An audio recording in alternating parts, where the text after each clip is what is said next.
We cannot be mere consumers of good governance. We must be participants. We must be co-creators. Good evening and welcome.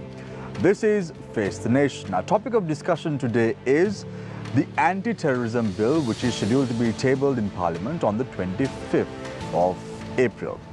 To discuss all this and more, we've invited four important guests to our studios this evening as well. Joining us this evening on the show are Attorney at Law Udega Mampila, Member of Parliament, also the leader of the Pivithiru Hellorume. Also joining us tonight on Face the Nation is Attorney at Law Rauf Hakeem, Member of Parliament and leader of the Sri Lanka Muslim Congress. Joining us tonight on Face the Nation is Sendil Thundaman, leader of the CWC, as well as Attorney at Law J. Mujay Bandar, representing the National People's Power, and also Iran Vikramratne, Member of Parliament, representing the Samagi Janabala Vegya. To pose questions from our panelists today, we have on to my immediate right Niresh Eliathambi, senior journalist, and on to my immediate left is Nadim Majid. You can direct your questions on the following number, 076 656 5353. The number once again, 076 656 5353. And we would be delighted to take your questions to the panelists as the show goes along. So let's start off tonight's show on our topic, the anti-terrorism bill. Let's start off with Attorney at Law, Mr. Udega Mampila, Member of Parliament, as well as the leader of the Pivithiru Hellorume. Your time starts now. Thank you. Let me first tell our stand in a nutshell. Do we need a replacement of the PTA? Of course, yes. Should we allow the government to suppress the opposition as well as the freedom of expression, including media, getting the cover of the ATA? Answer is no. Then, should we allow the government to terrorize the nation in the name of elimination of terrorism? Answer is big no. If I tell this in one sentence, this is a classic, ATA is a classic example for doing the right thing wrongly. This is something we have been demanding for a long time. From human rights perspective, we want to improve the human right aspect of the PTA. From the national security perspective, again, we want to improve because our PTA was introduced in 1979. The terrorism has evolved rapidly since then. Internationalization of the terrorism, use of new technology, then new media cultures. So we have to improve our laws to be in par with the modern world. Our neighbors as well as world powers have done it by now. Pakistan enacted their anti-terrorism law in 1997, UK in 2000, USA in 2001, then India 2002, Bangladesh 2009, Malaysia 2015, and the latest edition is from France. 2021, they introduced their latest anti-terrorism laws. So we should also modernize our anti-terrorism laws. So this is something we badly need. And frankly, there is a remarkable achievements in this piece of law as well compared to the PTA. There are good aspects. Now, we used to keep criticize the provision in the PTA where their own confession can be used against the person. Then the detention of only 18 months without produced before a court of law. There are a lot of improvements. But meanwhile, government's ulterior motive of suppressing the opposition, anti-government activists, media is also can be seen everywhere in this draft of the bill. By now, a lot of legal experts have explained what are the clauses which have been or which are going to use to suppress the opposition, trade unions and media. So I would like to touch several areas which have not been discussed enough. Look at clause 80(2)(1). It says, let me read this, notwithstanding any other written law where the president has reasonable grounds to believe I repeat the word, believe that any organization is engaged in any act amount to an offence under this act or is acting in an unlawful manner prejudicial to the national security of Sri Lanka, blah, blah, blah, can be issue a proscribed order to proscribe that organization. Imagine a situation, president declares a presidential election. Soon thereafter, he believes the main opposition party is a threat to the national security. And he can, he doesn't need a report from fact-finding report, no recommendation, no investigation. If he just believes, arbitrary thinking can compel him to proscribe the main opposition party immediately after declaration of the presidential election, then, of course, appellate body is going to be the president himself. Appeal could be, according to section 82(6), the aggrieved party should appeal to the president himself. Then, of course, thereafter, they have the opportunity to go before the Court of Appeal. By the time Court of Appeal delivers the judgment, election would have been over. Thank you very much, Mr. Udayagamampila, attorney at law, a member of parliament, as well as the leader of the Pivithura Helorumaya. So you mean to say that if the president wants to prescribe the SLPP, he could do so as well? Any party. Any party. Any party a threat to him at the presidential. Thank you very much, Mr. Gamampila. I now move my attention to attorney at law, Mr. Rao Faqih, member of parliament, the leader of the Sri Lanka Muslim Congress, for his thoughts on our subject tonight, the anti-terrorism bill. Thank you, Shamir, for inviting me to be in your program tonight. Let me say at the very outset that, as Udaya correctly said, most of us are alarmed at the, when you look at the contents of the new anti-terrorism bill. If you go back to the history, this bill has been necessitated because government had given an assurance to important, well-meaning friends in the international community, as well as the Human Rights Council, way back in 2016, and had followed it up in 2018 or so, and gave an assurance that they will have a moratorium on the PTA until they enact a new law to replace the PTA. So what we see, the replacement is a worse devil than what we have had already, and we are all alarmed about this. So, historically, though 40 years have elapsed, more than 40 years have elapsed since it was introduced as a temporary bill only for 6 months.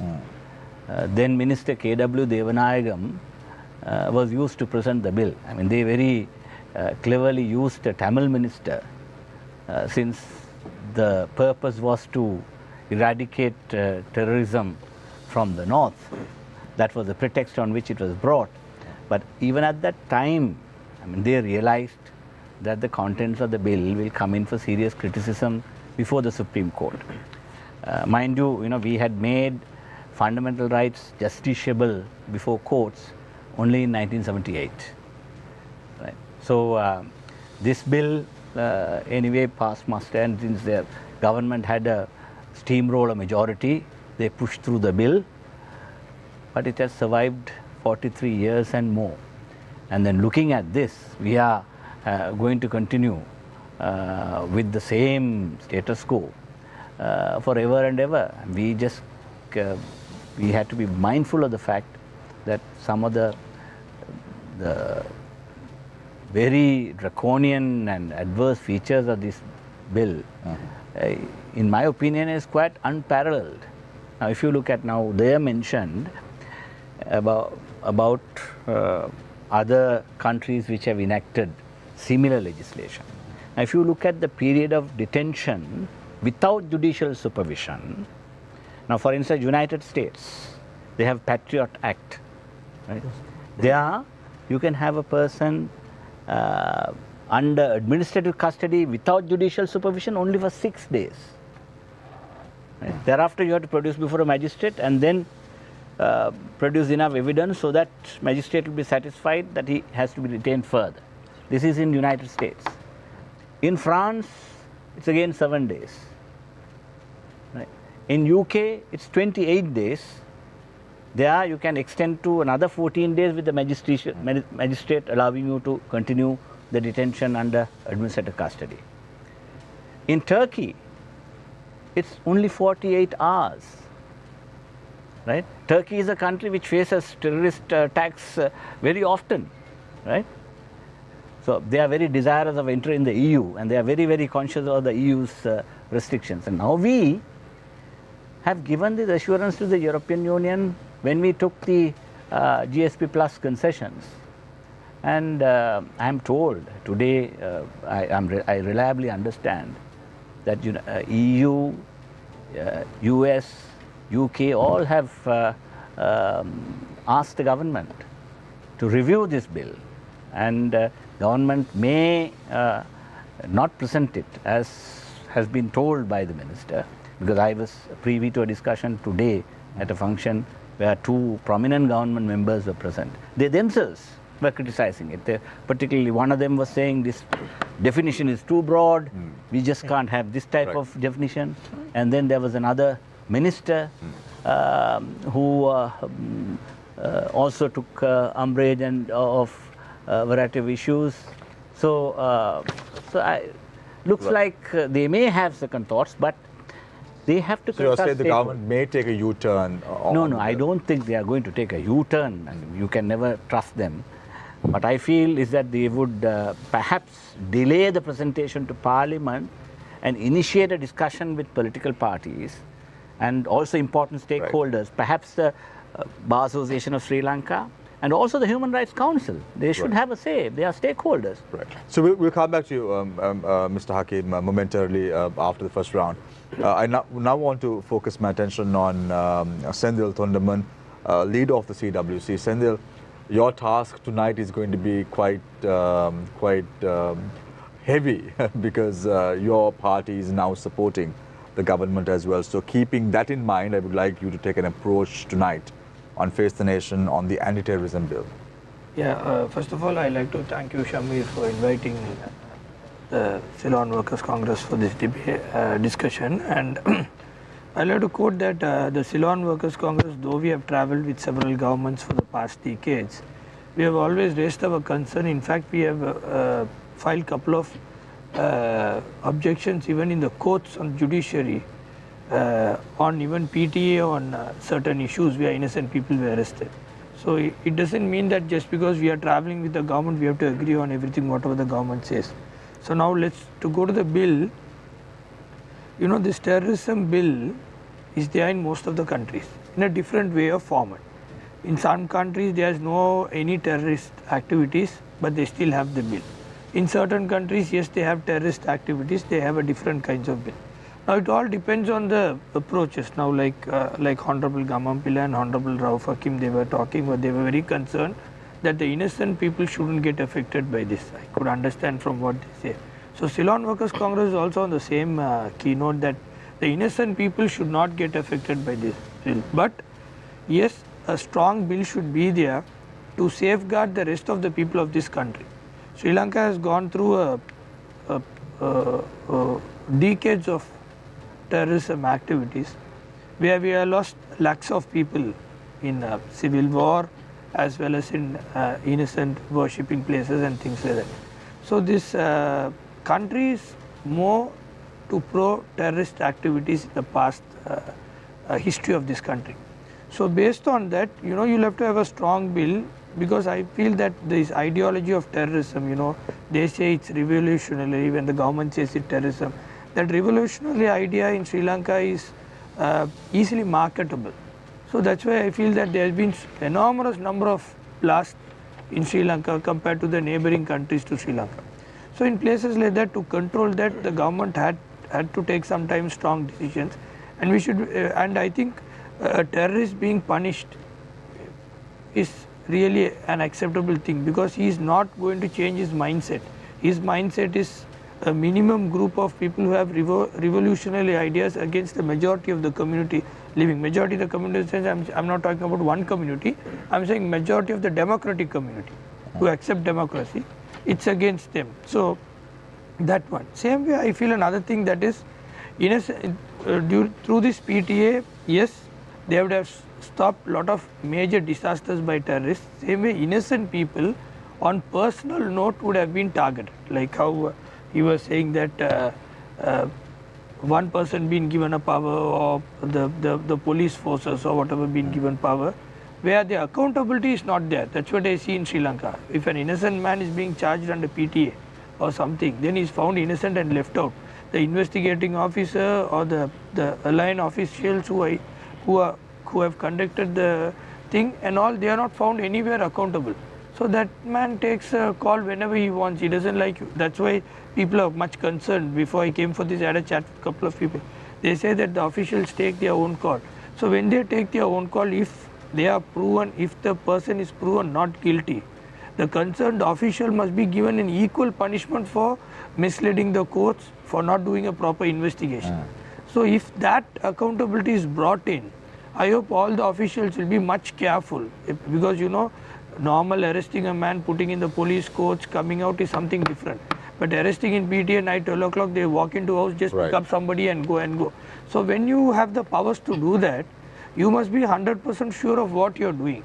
If you're going to do that accident, it's something different, and same way with the personal grudge, it's something different. So if these two things are involved, even from suspension or depromotion or even their retirement benefits being stopped, or they have even stopped from work, or even they must be liable for hard punishments, where in future they make sure that they don't take wrong things into orders into action. Right. So Senthil, very quickly before I move to Iran, are you trying to tell us tonight that the CWC would oppose the anti-terrorism bill in totality if it's tabled in this shape and form on the 25th of April? No, we are still on the go of just going through that. So we have summoned our party on the this Saturday. We have a party discussion with our legal colleagues and all that. And already we have a cabinet minister, Honorable Jeevan Tondaman, in the cabinet, and as well as Honorable Rameshwaran in the parliament. So they have raised all our concerns, whatever is there. So on the Saturday, we might take a call about what is our stand. If our concerns are accepted by the government and it's being looked into, yes, definitely we might take a call. Thank you very much, Senthil. May this discussion also help you to take that decision on Saturday for the best agenda of your political party as well. I now move my attention to Iran Wickramaratne, Member of Parliament of the Samaga Jana Balawegaya, to talk about the party's position on the anti-terrorism bill. I'll start by saying we oppose it. Now we need to be careful that dehumanizing treatment under the guise of counter-terror must never be allowed. We have chosen a democratic way of life in this country, and that includes people's individual rights, human rights, freedom of speech and expression, freedom to assemble, freedom to dissent. These are fundamental. These are values that we have accepted in this society. And that is why we have a democratic system of government, and we need to make sure that it is always that it should be protected. Sometimes the debate in this country moves to what is the biggest problem in this country, and people quickly run off trying to say it's an economic problem. I completely disagree with that. We have an economic problem, but it's a fixable problem. 22 million people in a world of 7 billion people. Rise in Asia. Asian economies are rising. India is rising. By having the right policies on the economy, this can be turned around. But the more fundamental issue that we face is not to do with the economy. It's to do with equal treatment of every person in this country. Anti-terrorism laws have also been used to target minorities in this country. Now the ATA, goes a little further, because if you dissent or if you protest, then you could be targeted as well. So there is a problem, as has already been mentioned by some of the members of parliament here and Mr. Thondaman, there is a problem of definition of what is actually terrorism. I just saw today saying that if the teachers have something about not correcting A-level papers or something, and if they don't, it might be declared an essential service. Under this law, if it is declared an essential service, they can be falling into the category of terrorism because this is so vague. The definition is so vague. And when I read that today, I was thinking like, this is absolutely ridiculous. Because this becomes not a law against terrorists. This becomes a law against anybody who protests or dissents or doesn't agree with the government of the day or the government in power. So this is not possible. This is unacceptable. So the definition really has to be narrowed down to figure out. We are all against terrorism. We are all against extremism. You have extremism all over the world, in the US, in Europe, in Sri Lanka, everywhere you have extremism. And there are always people who are extremists. But on the guise of counter-attacking those extremists and those few people, to restrict the freedoms of everybody else is totally unacceptable.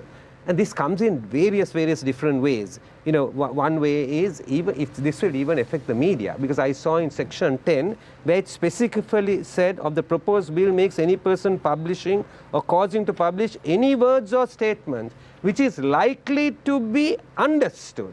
So that's the definitional issue. As direct or indirect inducement to commit an offense, then that also becomes basically a terrorist offense. So, you know, in a sense, it puts a permanent, right, a permanent stranglehold even on the media, whether it's print media, TV, social media, or whatever. So that is why there's a huge problem in the definition, and certainly this needs to be looked at. And the other thing I would say is also this gives additional powers. And one of the things, because I would go to that because it was referred to, the powers to the president in proscribing an organization with MP Gaman Pilla mentioned, right? Now that's just completely out. That's completely out. If you're proscribing an organization, there has to be a process in proscribing it, because that organization has to be around, right? Evidence has to be called for, it has to be looked at. The other thing, it gives the president powers for regulation, right? And the president can pass new regulation. Now, it was tried in the past and it was taken to the Supreme Court, and the Supreme Court basically withheld that. Now, we would be careful in doing that also, because if the president as an individual passes regulation, for example, a rehabilitation center, you can say somebody is classified in the definition as terrorist, he needs to be rehabilitated, therefore on presidential regulation, he's sent there. So there are a whole lot of problems. In this round, I can't deal with it, but certainly I would leave it there saying this is unacceptable. Absolutely.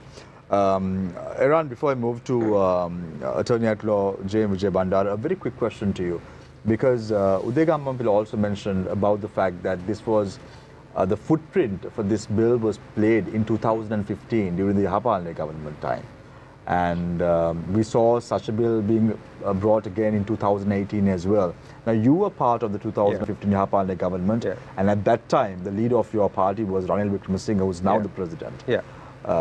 You all still oppose this bill in totality because of policy issues, or because we oppose this bill. We oppose the PTA had its problems, and as was mentioned, it's not up to international acceptance standards and so forth, and it had to be revised. So a process started in our government, lots of consultation, unlike this one, which is suddenly brought and stakeholders haven't been consulted, lots of consultation, and a bill was gazetted in 2018, if I remember, but it was never brought into parliament. Certainly there are features of that here, but this has gone far beyond it, and I have no explanation, because then the Prime Minister was Ranil Wickremesinghe, and I have no explanation. He has become president of the country, and how he could even consent that this bill... Then you don't have an explanation now.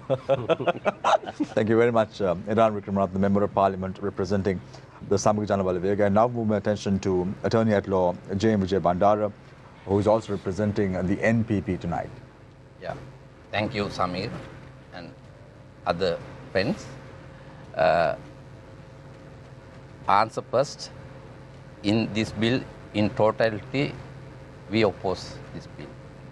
At the same time, any sovereign state has a legitimate power to deal with terrorism. For that, state and the organs of government need to be strengthened. With that, we are in agreement, but we don't see any such better provisions in the draft form of the AT bill. What was on the card then from 2015, 2018 and the international community, what they say is enhance and promote the fundamental right, to that extent curtail the authority or arbitrariness of the Prevention of Terrorism Act in line with protecting human rights. That was what was required by the international community. We cannot give a different interpretation. This contents of this bill is totally vice versa. This has entirely curtailed the human rights. Article 12.1 and 14 is entirely curtailed.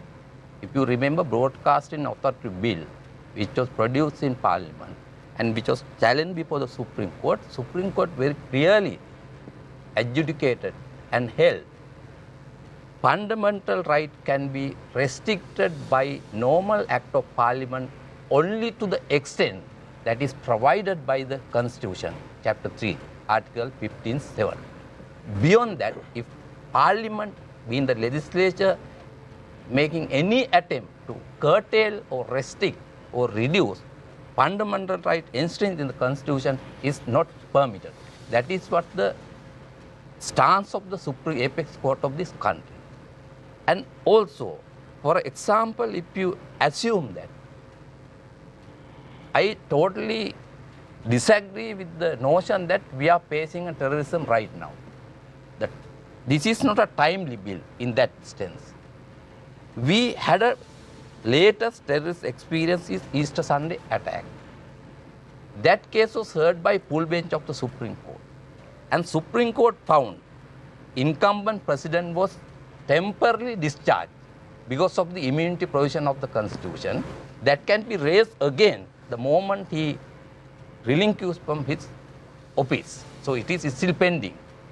Then Supreme Court shown the accountability on the part of the state when dealing with terrorism. If Security Council is failed or by their inaction, negligence, allow terrorism to uprise, then the president, ministers of cabinet and the police are accountable. If there was any genuine concern to deal with terrorism, those Supreme Court expressions would have been incorporated to this act. Not an iota of mention or reference to that in this bill. Not an iota, nothing. And then again, I read this entire act in three parts. One is this has created new number of offences. Second part is it has introduced new procedure beyond the criminal procedure, investigation process and the constitutional guarantees of freedom of arrest and detention. Thirdly, it has created certain ad hoc appeal tribunal. We all know in Sri Lanka, once a criminal proceeding is set in motion by filing a B report, very recently, 2 months ago, Court of Appeal gave a very celebrative judgment saying that every magistrate has a duty to go through entirety of B report and ascertain whether what police say is foundable or unfoundable, and if magistrate thinks that there is nothing against the suspect produced before the court, he has to be discharged then and there. That was the position of Apex Court. What has this bill done? Remove that. If DIG's signature and piece of paper is on the table of learned magistrate, his hands are tied. His hands are tied. Number of development, considering the international development in the other countries, our Apex Court has shown when, if it is drafted by the legal draftsman department, certainly this would have been considered. But another question I invite journalists, you all, ask who are the authors of this draft. Right. Thank you very much. We have right to know about that. Thank you very much, Attorney at Law J. Vijay Bandara, representing the National People's Power. You can direct your questions to 076-656-5353, and we would be delighted to take those questions to our panelists. On to my immediate right, as I said before, is Niresh Lethami, senior journalist. On to my immediate left is Nadim Majid. Before we go into a short commercial break and open the floor for questions, I just want to leave a thought that was sent to me by a viewer, and we will talk about all this as the show goes along. So after listening to the remarks of all 5 elite panelists that were invited today on the show, the viewer is of the opinion that all these are nice words, but what will happen? But what will our politicians in opposition do about this? Sajid Premadasa, what will you do? Will you just deliver a speech in Parliament and nothing else as usual? How come you're so quiet on this subject? Andrew Kumar Dissanayake, how about you? Where are your protests and your noise now? Are you even in Sri Lanka? To the people, all of this sounds just like talk at this moment of time. Ultimately, this bill will likely be passed as all of you are friends, as Ranjan Ramanayake says, and the people are made to look like fools at the end of the day. But this time, the people won't be fooled by any of the politicians in Parliament. So with that thought, we go in for a short commercial break, and when we come back, we'll discuss on this message and on the topic that we're talking tonight, the anti-terrorism bill. Stay connected, stay with Face the Nation. We will be right back.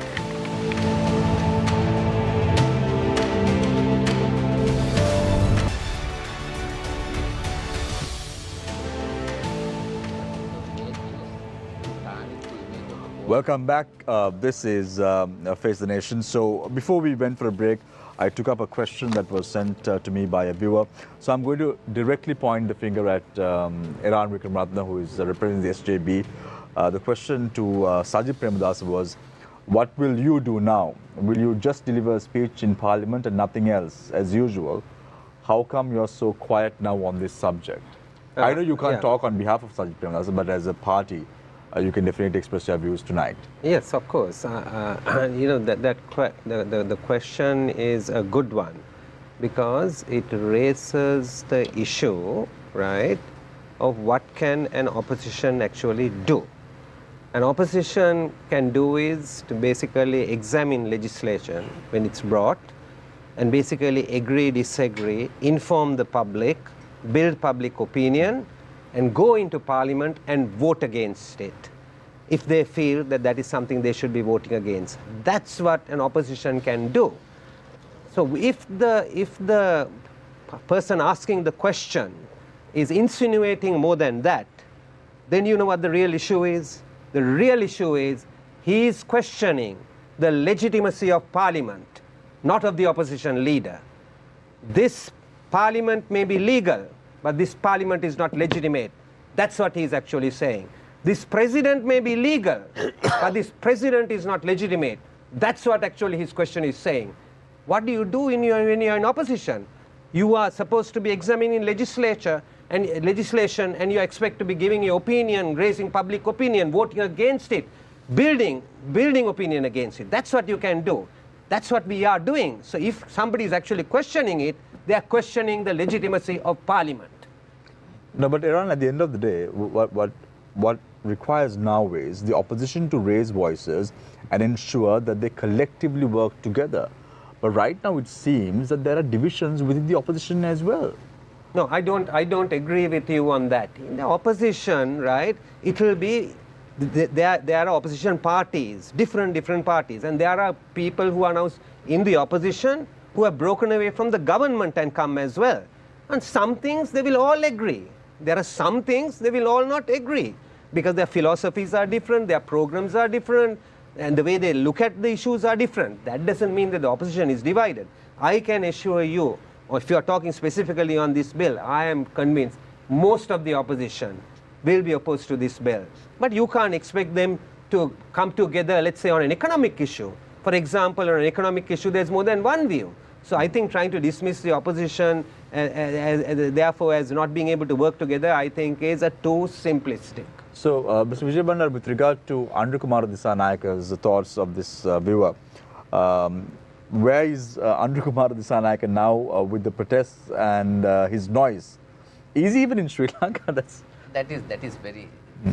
The question whether he is in Sri Lanka was a very silly question. He has to do his politics, not only dealing with this act. There are others, and also any political party leader has to work to gain power. And also for that, there you need to have strategies. You have to build up your international relationship and local relationship. So he can. But he's not in the country. At the moment, he went to Korea, so he will be back soon. And other than him, we have other lawyers association, intellectual association, all we are working, and we are going to have countrywide seminars on this, and we also certainly will challenge this bill in Supreme Court also.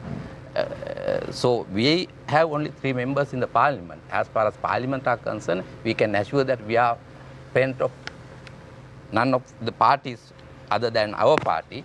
We are friend of people, and we want to change the system. Therefore, if system to be changed, this kind of law always stand on the way of change. That's what they want. Now we're talking about, Mr. Vijay Bandara, priorities of the government. Now they're talking about an anti-corruption bill that should be tabled in Parliament based on the IMF recommendations. We're talking about the governance structure to be very well formulated and to be formidable to face the future. So doesn't the NPP have their priorities all straight? Is this the time to canvass for votes outside the country when there are matters that need to be taken at Parliament, and also to gather the people around you all? Why you single out this Korean tour? No, I'm not. I didn't even know Mr. Andrew Kumar Dissanayake was outside the country. With due respect to the person who asked the question, that is an isolated question, but we have a plan. We have a team of about 10,000, 15,000 people who are working in different areas, and we have never gained power so far. So we are working to gain power, and also definitely what people need is not that Tattumaru government system. We need a real change. So we are working and preparation of strategies, even a constitution to certain level, to ensure that there is a clear social and system change. For that we are working. As far as this bill is concerned, we will do our level best. In the Parliament, definitely I can 100% assure that we will vote against this bill. And also we will come up with certain, of course, it's very difficult to come up with amendment to this bill. That I have to say, amendment to this bill, because what the country pays right now, all the bar association and all the religious leaders asked for consensus government. Now, 8 months back. That didn't happen because of the fact that the Sri Lanka Podujana Peramuna, who has the majority, and they choose single person in Parliament without any other member as a president. Maybe say black letter of the constitution is permit such, but that is the situation that we don't have legitimate Parliament. And therefore, until such time that we establish a good government system based on democratic values, that is after election, definitely. Right. So I'm getting a lot of questions. Niresh and Nadim, with your permission, I'm just going to pose another question to Iran because we're on the same subject.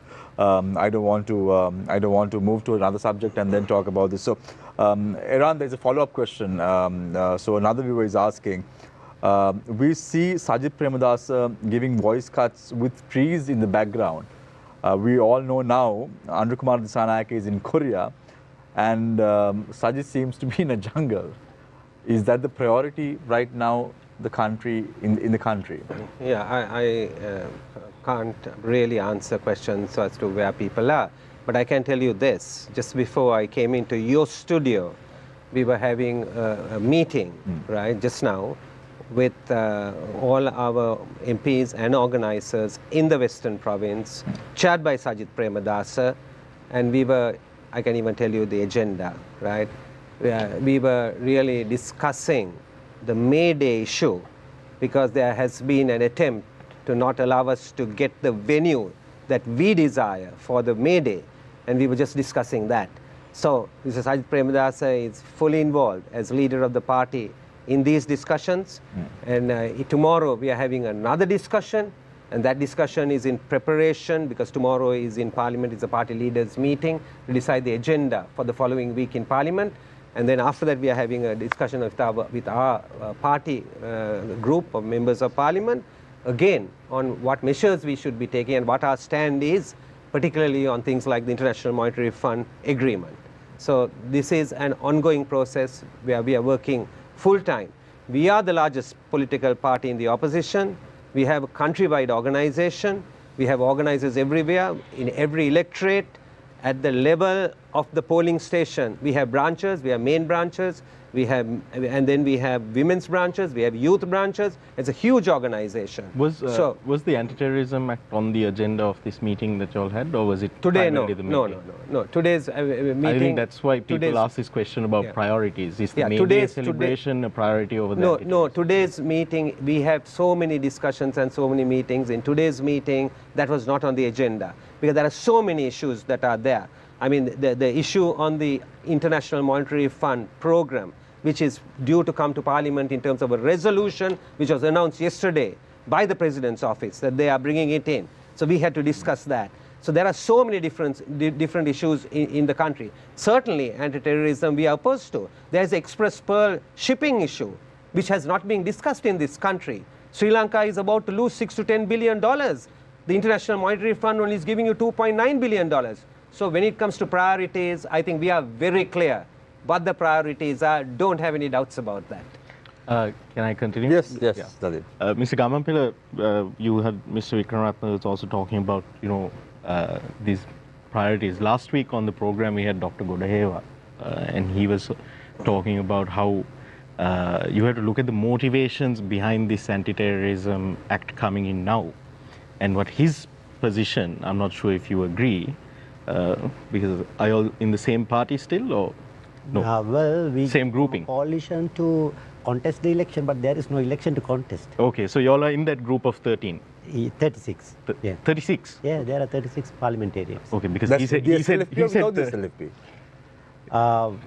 Well, majority of the SLFP members are contesting under FPA, not SLP. Okay. So this is a different matter. Yeah, so but on that issue, what he said was the current agreement with the IMF and the conditions that it's imposing, the reforms that will be undertaken will cause an outpouring of dissent amongst the public.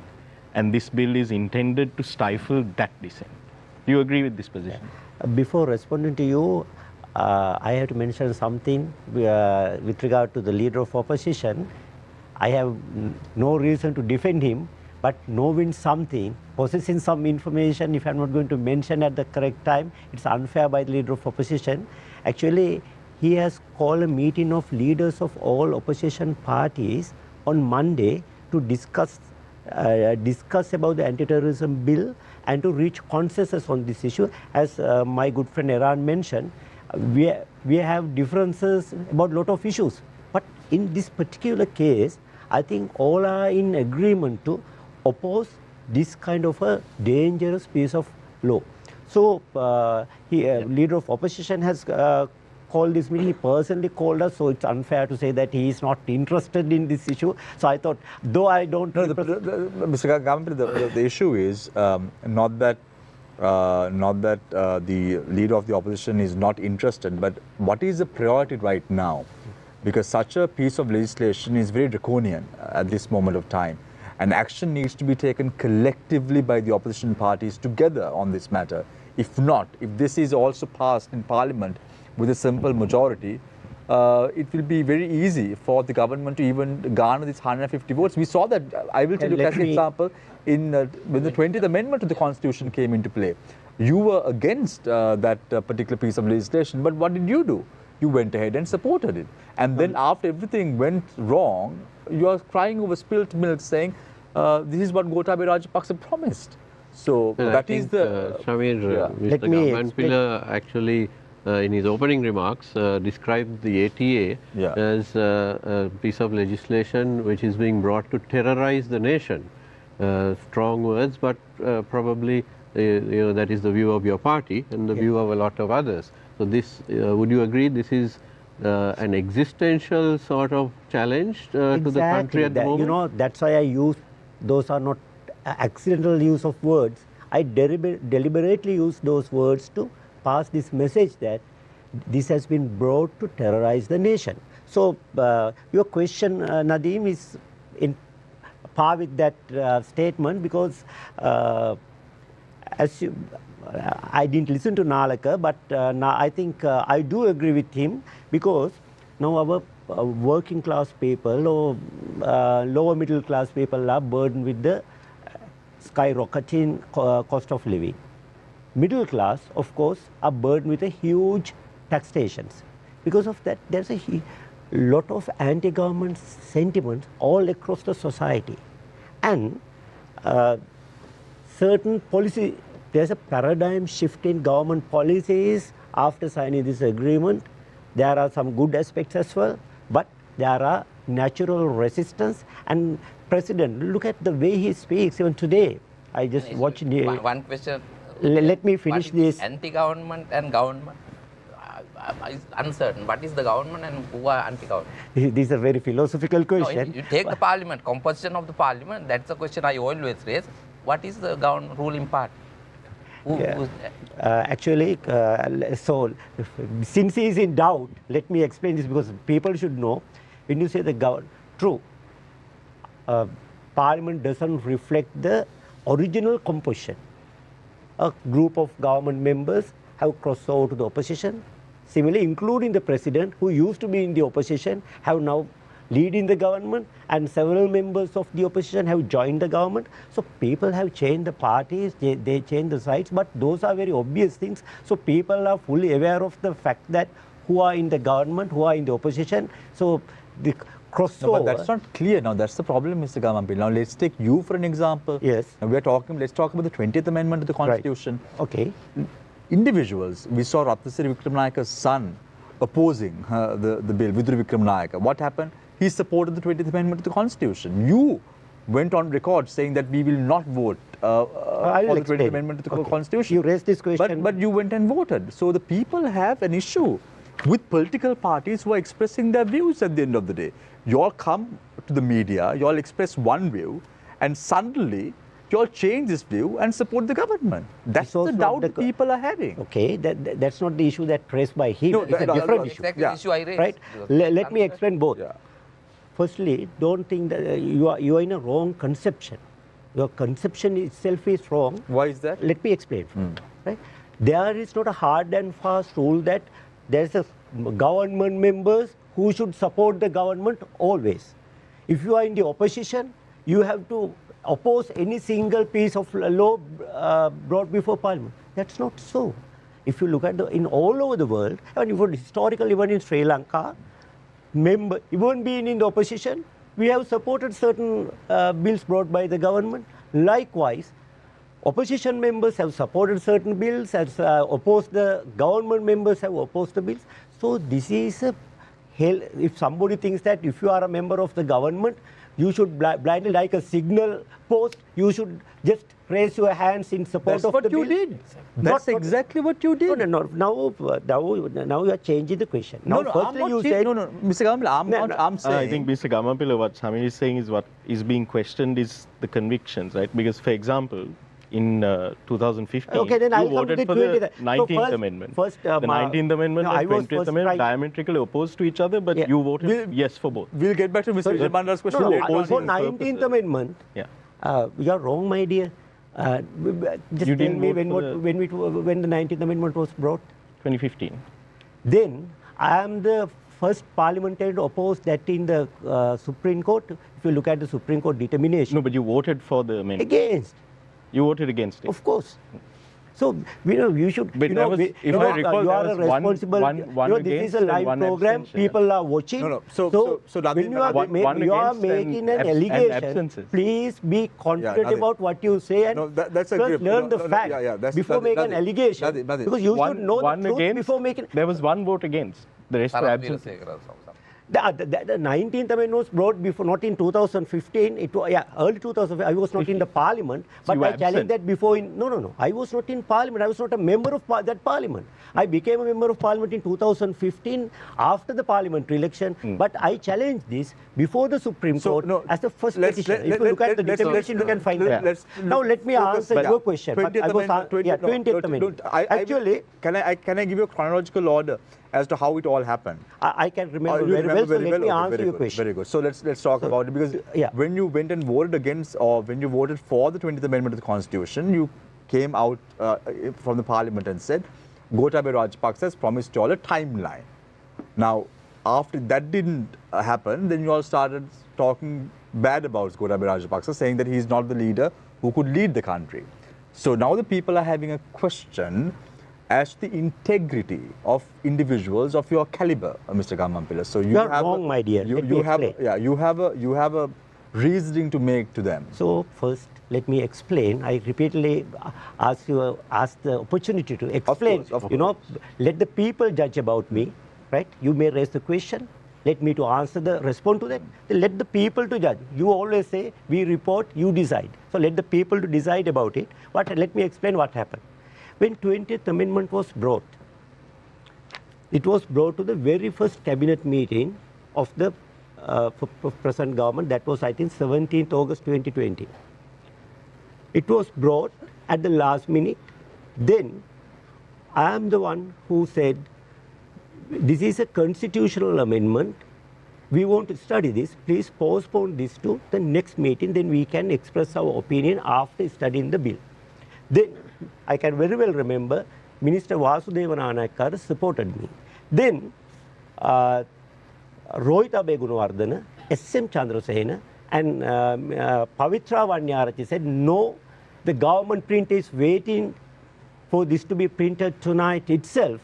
So we want to somehow get this passed at this cabinet meeting. So we, with our vehement opposition,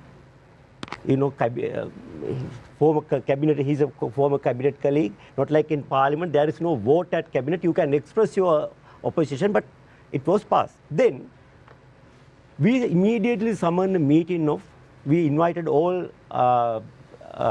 coalition partners of the government to discuss about this issue. So 16 parliamentarians got together and we discussed in length, and we decide to raise 10 points. Actually, it's in my iPad. Let me find that out. We raised 10 issues because I was not prepared to this question. I was only prepared for Mr. this. Gammampilla, in a nutshell, in the interest of time, so what I'm saying, we discussed. Clearly you said that you are opposing please, a dual system. let me explain my. I know what I said. I don't want your assist. I know you are attorney at law, but I have not retained you for that purpose. But so let me explain. You go against collective responsibility of cabinet also. Always you violate constitutional convention. Now you say no. that X say Y say. No. Let me explain. So he asked a question from me. Let me explain, Mr. Vijay Bandara. If they need your views, they will. No, very quickly. In the interest of time, in a nutshell, Mr. Gammampilla. What happened was, then we kept negotiating with the government. We posed in the government that we are not going to support the 20th Amendment unless these 10 amendments are incorporated into the bill. In the end, they incorporated 9 out of 10, and 10th one was the dual citizenship. President said this will be incorporated. He is going to introduce a new constitution within a year. This will definitely be a part of it. Then we are said we only need a written assurance, because by that time, this issue came up within the first month of the government. Popularity of the government was at its peak, and we were tremendously under pressure from all the quarters of the groups who supported to form the government not to create a division within the government at this early stage, somehow sort this out. So you received the written assurance. So then we said this must be the part of the Hansard. Then Minister Ali Sabri undertook he said, I am ready to say whatever the form you want to tell this in Parliament and be a part of Hansard. Then I myself wrote the piece in his replying speech of 20th Amendment. Whatever it is, you went and voted in favor of the bill. So, this is the reason. Yeah. But Mr. Government, the this is reason the fear. There were 10 issues.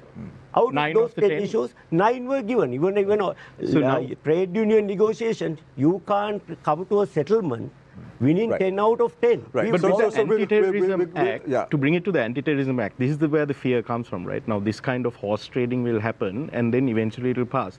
Now, you're saying that you said the opposition leader has called a meeting on this anti-terrorism bill. The fear, I think, on the part of the public, on the part of activists, on the part of journalists, and the wider community I is found, that 10 when points. the MPs, that when this comes to Parliament on the 25th of April, some compromise will be made. Mr. Wickremesinghe will have a list of things that he definitely wants to push through that he will not compromise on, just like Mr. Rajapaksa had the one point where he wouldn't compromise on, as you said. And when that happens, will members of the opposition then cross over and vote for this anti-terrorism bill? And while we were here, weeks we've been talking about it, everyone says they were opposed to it, and suddenly this thing is law. Will that happen? Is there a possibility of that happening? Another political consideration. We deliberated at the time of the 20th day voting was that there was a group of members of the opposition who were trying to support the 20th Amendment from the opposition. In fact, there were 9 opposition members supported the 20th Amendment. Then we had an issue. If government was going to get the 2/3 majority without our support, thereafter we will lose the entire influence to the government after forming the government. That was one aspect was considered when we decided to support the 20th Amendment. Just we were failed to get only one aspect, the dual citizenship issue. But Mr. Gamal, on this bill also, will you be making such considerations? Frankly, we can't give assurance for other, knowing our culture, knowing so many crossovers in the past. I can rest assured that I will not support the government at any cost to get this bill passed. But how can I give assurances? Because last time I was part of the government, I had a collective response. I was not only a member of the government, I was a cabinet minister. So reaching consensus was a burden on my shoulders. But here, I'm a member of the opposition. Right. So I don't have such a burden at this moment. Right. So Mr. Hakim, now interestingly, let's take a look at the history of the Sri Lanka Muslim Congress. Sri Lanka Muslim Congress has always supported the government in power, minus the last few years, if you take into consideration what has happened in the last few months, last few years with Yaragale, all that and more. There has always been a case where at least 2 or 3 members of the SLMC always supports the government while the leader remains neutral or with the opposition. Like in this case, we see people like Nazir Ahmed now holding a cabinet portfolio. What would be the position of the Sri Lanka Muslim Congress as a whole on this subject? No, as far as Mr. Nazir Ahmed is concerned, party has had a disciplinary inquiry and have expelled him, and he has gone to courts. Yeah. So now he is no more a member of the party. Yeah, but we have expelled him. Yeah, but we know, Mr. Hakim, there has never been a case where such decisions are taking such a long time now. We are confident. We see Diana Gamage's matter has also been. But that also, I think, SJB is confident. So the question is, it's left to the courts. Anyway, let's not talk about what is pending in courts. And the other members also, we took action against them. And then they came and pleaded guilty and asked for pardon and all that. And we have, the thing is, in politics, there is certain amount of pragmatism is necessary when numbers are the deciding factor in Parliament. So when they came and sincerely apologized and tendered their apology in uncertain terms, we admitted them back into the party with strong reprimand that they should not repeat their mistakes. Be that as it may, as far as this bill is concerned, I don't think any right-thinking citizen would ever, because now I just when I was speaking privately to some members of the government, I mean a minister today, a very responsible minister, was telling me this issue of getting 63 DIGs to sign detention orders is preposterous. This is the word he used, right? If this is allowed, You see, when we go into the opposition, right, we will be at the receiving end. I mean, forgetting about their own destinies in politics is a different issue. But let us look at the people in government today. They have been terribly traumatized by burning of their houses and severe problems as far as all the misfortunes that has come onto the country is blamed on them. And then amidst this trauma, they are bringing this bill, right? And what does this bill do? This will finally, traumatize the Sri Lankan people. Do they forget? I mean, they shouldn't forget that the stigmatization of individuals through the PTA has continued 40 years.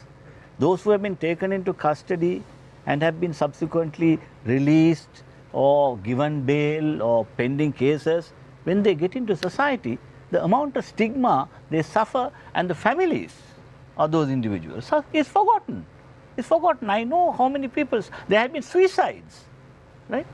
Because, they can't face the people. So there have been certain instances where the Supreme Court has finally held that it was arbitrary detention and have found fault, and they even fined certain police officers and all that. But what has this done? This PTA has promoted corruption in the police department, I am telling you, with responsibility. Corruption and the culture of impunity that has been practiced in this country through the availability of a special legislation such as this. I'm sometimes ashamed about the conduct of the Attorney General's department. The efficiency of the police department and the Attorney General's department have been affected by a special legislation like this, because they don't follow evidence ordinance. There is no criminal procedure code, time-tested provisions are there. Penal code, which is more than a century old. So, Mr. Hakim, always have these offences included in the penal code, in the normal law. If you want, you declare an emergency and bring in emergency regulations to meet the emergency situation. Now, have there been ever an effective assessment of what the PTA has done to this country? I would say through the PTA, they have not managed to abolish terrorism, but it has been used as a shield to cover the corruption of the government, cover the ineffectiveness of the government in governing, and have helped them to take revenge from their political opponents. So Senthil, Nothing but that. I saw a recent tweet that was made by your cabinet minister in Parliament, commending the efforts of Ranil Wickremesinghe to get the IMF first tranche approved for Sri Lanka, and he says that he's glad that he supported Ranil Wickremesinghe in this endeavour. Does he have the same sentiment when it comes to this bill in question? Does he believe that the anti-terrorism bill also bears the hallmark of Ranil Wickremesinghe administration to stifle not only the people but also the media? Actually, I can't answer on his behalf. It's good because he's the one should give the explanation whether. No, but as a party, because I'm very sure he's a cabinet minister representing your party. As a party, on certain instances, yes, like the IMF thing, like how we have appreciated the President's call on taking it forward. You can't do cherry picking, Senthil. You have to always be. It has to be a common ground when it comes to policy. It has to be a common ground. Now you can cherry pick saying IMF matter, we will take it because it's goodwill, so on and so forth. But when it comes to the anti-terrorism bill, no, we want to. It's like going to a restaurant and ordering food. No, I will pick up what I like only. I can't order the entire. I can't order the entire food in the restaurant. No, that's true, Senthil. That applies to individuals in the caliber of Iran. But now you're in government. Now you're in government. My party picks up. You all have to take responsibility as well. So my party picks up and votes for things which we think is really genuine and which things is good for the country. And whatever we feel it's not good for the country or not good for the thing, yes, but there might be policies, every policies will not be as sweet as which CWC expects. There will be a lot of policies, in 1948 there was a Citizenship Act which came, which threw all of us out of our citizenship, more than 1 million people. So that was not as sweet as though we were in the government, we voted against that, but we didn't have the numbers to defeat the bill. So the same way, yes, sometimes there will be instances where we will vote against the government, and there will be instances where we will have to abstain. There will be instances where we will have to support the government. So we can. But what will you all do in this instance? No, in this instance, I told you right. On Saturday, we have to take a call on Saturday with our party, because it's a party collective decisions. We have summoned all our party, the working committee, which everybody will give their opinion on the major of the opinion view. Like we have raised a lot of concerns to. So hypothetically, we have raised we have raised a lot of concern to His Excellency the President. On this bill? Yes, on this bill. What was his response? We are waiting for his response. We have raised it and he said he will go through and get back to us. So we are positive that, yes, this bill is not going to be submitted as such. There will be some revised things which are brought because in. Minister Ali Sabri went on record saying that there are instances or preambles on the bill that he is against as a President's Counsel. He speaks about section 31 of the bill, where Mr. Hakim spoke about a short while ago.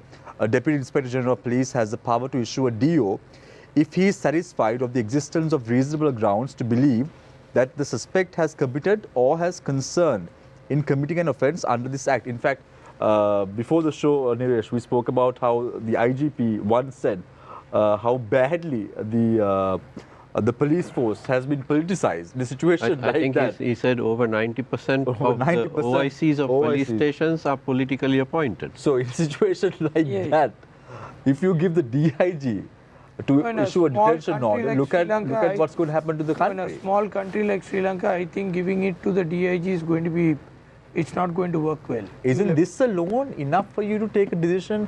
Why wait until Saturday? No. It's now when we have out of our revisions what we have raised. This is also one of a point which we have raised. So we have raised it that if the Defence Secretary it's brought under the Defence Secretary, we have an individual person who takes a call with that committee. He has that Security Council, where these cases are put up to that, and through the Security Council they take up a call on this. And anyway, the end of the day, it's not going to be one man's decision. It's going to be a collective decision of the Security Council, what they have to go take forward on this, who are the people they have to. So basically, if accountability is brought in, I think even during the Easter bomb blast, the former president was charged in the court for not doing his duty or something. I'm not correct. I'm not 100% sure on that the court verdict what it was, but I know that he was also charged, found that he's not done his duty well or something like that, where he had to pay 100 million rupees or things like that. Like that, the accountability is the part. Now, if the court brings proper accountability, I think, first of all, we are talking this bill which is going to be majorly used against terrorists. But Mr. Thornman, see, you mentioned this is majorly going to be used against terrorists. And then in your opening remarks, you also mentioned revolutionary ideologies. I mean, wasn't in the foundation of the Ceylon Workers' Congress under Mr. Samimuthu Thondaman wasn't that a revolutionary ideology as well? No, at that point, if the government at the time, the UNP government at the time, was heavily opposed to what Mr. Thondaman was trying to accomplish for the people, for the disenfranchised people in the plantation sector, but that was able to be done. Like if Mr. Senanayake had this bill at his disposal, he could have locked up the entire CWC leadership and proscribed the party. Yeah, revolutionary idea in the sense, not in a violence way. There are revolutionary ideologies which can take forward without violence. That's what our leader took forward, and we out of our issues. But I think what people are trying to say now is that this bill will be used against, like you said, people who have revolutionary thinking, they can be even policed for their thoughts. No, 1 minute. Not just the violence. See, 1 minute. The majority of this bill is going to be used against for terrorists. Only there is going to be a minimum amount which you are saying that is going to be used against innocent people. I also agree on that. That's because from 1970. But have you read this bill? Yeah, 1 minute. But where is that guarantee at all? It is up to the people in power. 1978-79 from the PTA coming, there have been several governments who we seated. All of us represent one party which has been in several governments ruling the country so far, and those leaderships have given wrong ideas to the people where these bills or these acts can be misused for their personal benefits or their political agendas. That is the main reason which is giving a wrong impression. If the people elect a proper leader with good sense and with good ideology, I think any bill is not going to affect an innocent man. The same thing which I want to highlight here, in 2018-19 after the Easter bomb blast, which helped Gotabaya Rajapaksa to come to power. Actually, it helped nobody else. It helped Gotabaya Rajapaksa to come to power. And then after Gotabaya Rajapaksa came into power, the entire economy crashed down. So, I feel that even the PTA is not being used for its purpose. It's being used for some other purpose. You know, a bill which is coming, a thing which has come, it should be used for its purpose.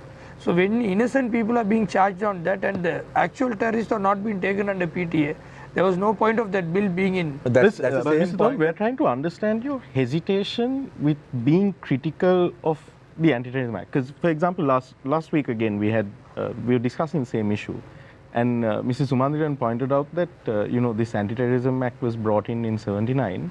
It hasn't prevented any terrorism. If at all, it has encouraged terrorism. And in fact, that observationally, anecdotally, that would seem to be correct, because since then, the 80s were one of the bloodiest decades in the country's history. And since then, it doesn't seem to have prevented any terrorism. Government officials are not doing their job properly. So that's why But it was meant to be, as Mr. Hakim said, a 6-month law. Just because a government official is not doing his job, you can't amend an act according to... If I have a lazy man working with me, I can't amend my job according to that lazy man. No, but you have to give the lazy man, whether the man is lazy or not. That's why you have constitutions and laws, right? You have to provide the guidance and the checks and balances. Accountability is must there. We know the accountability by just paying a fine in the court. Sri Lanka has a history of having no accountability. So let me say, ask you some open-ended questions. Are you all against controlling social media? No. Y'all are against controlling social media, right? Yeah, of course. Right, okay. Y'all are against ensuring that innocent protesters are locked up in the country? No, they shouldn't be. They shouldn't be locked up. That's right. Their freedom, no? That's their freedom, okay, right. Freedom, so y'all are also against the fact that the rehabilitation bill that was brought in Parliament with amendments should not be the amendment should not be brought in the guise of another act. Yeah. Right. Do you know, Sendil, if you read this bill, all these aspects have been brought in this piece of legislation by the government? Are you aware? No. All these aspects are there in this bill. So let's say all the ER regulation that was prevailed in 19 decade, that also incorporated. So just imagine. I think Sendil referred to innocent people not being affected by these laws, but the definition of a terrorist has changed, and the definition of an innocent person has also changed because of that. No, that's what I said. We have asked for a revision, and we have also mentioned a couple of points which should be revised on it, in that where the innocent people should not be a part of this. The only good thing, as Mr. Udegamampila spoke about this bill and said there are some progressive aspects. The only progressive aspects on this bill, because I've read this bill in totality. Section 24, where a woman to be arrested by a woman officer. Section 26, the notification of arrest to be issued in writing to the family of the arrested person. Section 32, the magistrate to visit the person detained under detention order once a week and inquire into the well-being. These are protections which should be there in a law. It is there already before this act. Absolutely. So those things should not be brought in a piece of legislation. These are progressive, these are good measures which are backed by a lot of parties. Repetition of what is existing law in those areas. So if so, this piece of legislation has to be ripped off completely. No, see, it depends on everybody's view, and on your view, yes, it should be ripped off, and on my view, I feel that an innocent man should not be got affected. Right. By this. So tell me, what are the amendments you proposed to this bill? So we had a couple of amendments proposed, which I can.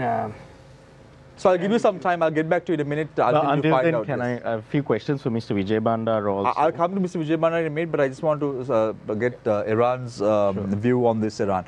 Now, Iran, what do you think should be the role of the opposition? Because I know in an idealistic situation, parties like the Pirithuru should join hands with the SJB on a situation like this. SLMC has already is supporting the SJB on matters. We've seen papers that there are possible crossovers. I don't think, Mr. Hakim, your party will cross over anytime soon. Would they cross over anytime soon? You know, papers imagine all sorts of things. Right, okay. So let's leave it to the grapevine. But what do you think in an idealistic situation, what should be the way forward? Don't you think that the NPP, parties like the 36 members that the Uday Gamampila is representing, mustn't all of you all unite in a cause like this? And also, Shamir, this debate over this particular bill has been going on in public for over a month now. Absolutely. International organizations, foreign governments, media organizations, there's been a lot of discourse. I think this is the third show we are having consecutively to deal with this issue. So it's very clearly an important issue, and I think from what our viewer sent in, there is a confusion among many members of the public as to the lateness of opposition parties coming forward to discuss this matter. Perhaps, as you say, you've been active behind the scenes, but don't you think a bit more transparency on this matter with the public would have helped? I don't think the issue of transparency arises at all, because there's nothing for us to hide on this bill at all. There's nothing. So there is no question about transparency. Internal discussions have happened within parties. There are informal discussions that have happened between members of parliament in the opposition. And as I said, the opposition is very wide now, because we had the conventional opposition, which was voted at that time into parliament. And then we have new members who have basically crossed away from government and are sitting in opposition. And as I said, right, there are things on which you will agree if you look at the wider group of people, and there are things in which you will not agree. So this is one of those things. I think the problem with this bill, as Professor Jayadeva Uyangoda said, is this a response to the Aragalaya? That's really the issue, because of the definition has been widened in such a broad way. Why are they doing this? Whom are they actually trying to go after? So there is no question that we will be completely opposing this, and we are trying to, I'm glad that MP Uday Gamampila mentioned that there is a discussion coming among party leaders as well in the opposition about this. And I think on this bill, I can see that there will be a lot of support in this bill. This bill is going to look for terrorists in the wrong places. That I can tell you. That's what this bill is trying to do. But what's the collective responsibility of the opposition in a situation like this, Iran? There is no collective responsibility. You must understand this. Even in opposition, every party doesn't agree on everything. That is what a democracy is about. A democracy is not to put the whole opposition together and say everybody should be doing the same thing. There are things on which we will agree, there are things on which we will disagree. But don't I mean, be realistic. How can the Janata Vimukti Peramuna and the Samagi Jana Balavegi agree on the economy? We can't. No, we can agree on this we are agreed. We don't have to argue. That's right. In totality opposite. Correct. We are agreed. We are agreed on this. So my point was, no, wait me complete this. My point is, there are things we can agree. Now we are on this topic. No, my point. There can't be any precondition to oppose this. No, exactly. No precondition to oppose this. But my point is this. I'm answering him so that he understands this. An opposition, right, will have things we can agree on. And opposition will have things that are diverse. I mean, but Iran, see how unfortunate it is when the people of this country united for a common cause last year to chase away a government that was destroying the country. The people came as one voice. Today, Ranil Wickremesinghe is the president because of that Aragalaya that took place in the country. Your members in parliament, which is not even 100 people, can't unite on a piece of legislation like this, and you're talking about democracy. How unfortunate is that? Shamir, you need to understand this. How unfortunate is that? You need to understand this. Our corporate responsibility is for our party. Your corporate responsibility is not for Derana. Your corporate responsibility is for MTV. understand this. Understand Iran, this. If you can't understand this fundamental issue, Shamir, you can't understand fundamental issue. You are absolutely wrong. You are misleading. You are misleading. You are misleading. And let me continue. You are misleading. No. Our responsibility, I mean, I can't get Mr. Udegaman to agree on everything. I can't get Mr. Sendil to agree on everything. No, not Iran. We are not talking about everything. We are talking about this piece of on this bill we are agreed. On this bill we are agreed. From the beginning. Have you spoken as I mean, they have made their position clear that they are opposed to this bill. Iran. What are you talking about? Yeah. Shamir, may I say this? Yes. Because, you know, there is unity of purpose when it comes to this bill. I can see from not only among people in this table, even outside we have spoken, wide opposition. Even in the government, there are several very experienced members who are saying this bill is something that we cannot agree. So that's besides the point. But then we have to take into consideration one issue. People have been deluded into a sense of complacency for a different reason. They have been deluded into thinking that this IMF package may get derailed or may get affected if we see protests in this country, and there is a bit of a, you know, delusion that is now being built purposely by the government through their propaganda, saying we are going to give you this, you know, rice free, and we are going to give you the pohora free, and we are, you know, they are talking of handouts and then saying now things are happening. Now dollar is, the rupee value of the dollar is now decreasing. Therefore, you know, things are going to be hunky-dory, right? This kind of, so this is worrying. This is a worrying factor, that when the opposition gets together and call the people to the streets, whether they will be in the mood to come, because they all have been deluded into things. This have been also been, we have been discussing it among opposition parties. Yeah. So some of the parties, most of the parties are going to make it a May Day issue, because now they are all busy trying to get, you know, parties traditionally who hold May Day rallies want to see that their May Day rally is, you know, the most effective or the most successful one. Most successful one. So they are all so busy. So because of the May Day rally, mobilizing people for this, they feel is a little premature now, and they are also, you know, banking on the heavy lobbying that the parties have done with the diplomatic community here, and that has worked also to a certain extent. From what I can see, I spoke personally to the US ambassador, UK High Commissioner, the EU ambassador. All of them have collectively been in different discussions, have been the problem, very, very alarmed. The problem here, though, is going to be... Mind you, our exports are about 70% to these countries. Yeah, GSP. Right? So, I wish you had the same anger to jointly work with all the political parties to defeat the ATA. I like this anger, because at the end of the day, this sort of enthusiasm is necessary, but that has to be portrayed in Parliament formidably. Yeah, so I think we need to be clear, right, that, you know, this simplistic way of looking at everything, right, the government is this, the opposition is this, right, we will all agree on everything. I think let's get off this. Life is far more complicated. There are things we can agree, there are things we will not agree. And I think we need to be absolutely clear. Now, I'll give you an example. I am personally embarrassed that this bill has been brought. There's a reason, right? The reason is this. More than 500,000 people have lost jobs over the last 2 years. No income. Prices have gone through the roof. Inflation has gone through the roof. People are suffering. It's not a case of whether we are supporting the government or not. We want to make sure that more people don't lose their jobs.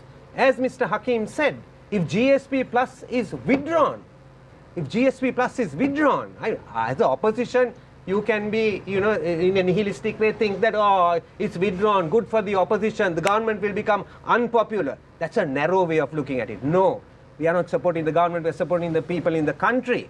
We don't want them to lose their jobs. We want them to keep their incomes going. So my story is this. My story We don't want a lecture. No, my Iran story, on my life. story, We my don't want, story. We don't want a lecture tonight No, no, about no. But life, Iran. I have to tell you this. That. I have to tell you this because of the complexity. I have to tell you this because of the complexity that is involved. There is a complexity here. When the Foreign Minister Ali Sabri says that the European Parliament Asian Caucus is meeting, and why are they meeting? Because they have concerns on the GSP plus. Can you all also be represented about it? We spoke at that point, and we made an appeal. We made an appeal to the Asian Caucus in the European Parliament. Don't withdraw GSP plus. That doesn't mean that we agree with the government. We want to see a better life for our people. Now, one of the reasons why are they opposing it? Because of human rights violations. Human rights violations. But Mr. Vikram, at the end of the day, nothing. What you call simplistic Iran will be too difficult for people to understand, because at the end of the day, people are talking about a simple bill. We have to translate this to the people. So, Mr. Vijay Bhandara, what is the position of the NPP on this? Because Iran says that all opposition parties are collectively saying that they will oppose this bill in question. But has there been a discussion with the SJB, the NPP, or the political parties that Mr. Udayakamampillai is representing on this bill in question? To my knowledge, I am not 100% privy. To my knowledge, there was no collective discussion. My position that it has to be tomorrow, day after, it has to be on this bill. Even if we cannot couple this bill with GSP plus, if this is passed, we will lose everything. The country's image and everything it will be lost. There won't be any condition to oppose this bill. See the danger now. I asked you question because it's the media also has a great responsibility, because of the media only parties gain power. People get the awareness. You disseminate the facts. Now there is a word called terrorism publication. On the bill? Yeah, terrorism publication. What does it mean? Terrorism publication. In Sinhala, if you take that Pavana, the Nanda Malini's that song written by Sunil Ariratna, if we sing a song and have a demonstration, all can be arrested and being the author and singer. So, Nanda but this already is where the problem is. poets Mr. locked Vikrant, up. like Mr. Hakim also mentioned, Parliament's responsibility here, or the opposition's responsibility in Parliament now is going to be, it's a numbers game. No, let me add one Can thing. you all muster the numbers to defeat this bill? This is draconian legislation. There's another serious Can the danger. opposition muster the numbers? Can you keep the errant members of the SLMC in check? Will they once again go vote for legislation if I may compromise, add to and that, then you'll have a I disciplinary have a party and serious let them doubt. go? I mean, let me say I have a serious doubt. The majority of the rejected parliament and the president are coexisting. That is well known. So you think it will pass? You think the opposition can't muster the votes? Let me explain. Now, according to the constitution, parliament can be dissolved at any time at the discretion of the president. Right? So if president, I heard one party representative here saying that we were under pressure, we voted. That pressure will come from the president. You're talking about Udayakamampillai?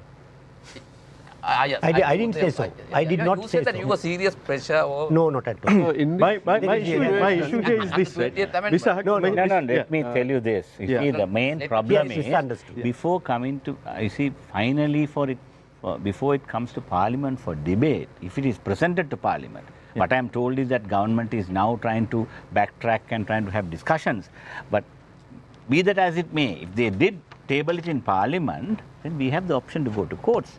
And I am confident, what I feel is that if you go by the decision of the court on the Bureau of Rehabilitation bill, right, first time in the, entire bill was thrown out. They said completely. The bill is totally contravening the constitution, therefore it must be passed with a two-thirds, and then some provisions that have this is the problem. referendum. But this is so the we have problem, right? confidence. I feel the way this is drafted, this is a very ham-fisted approach. But Mr. Hakim, you know...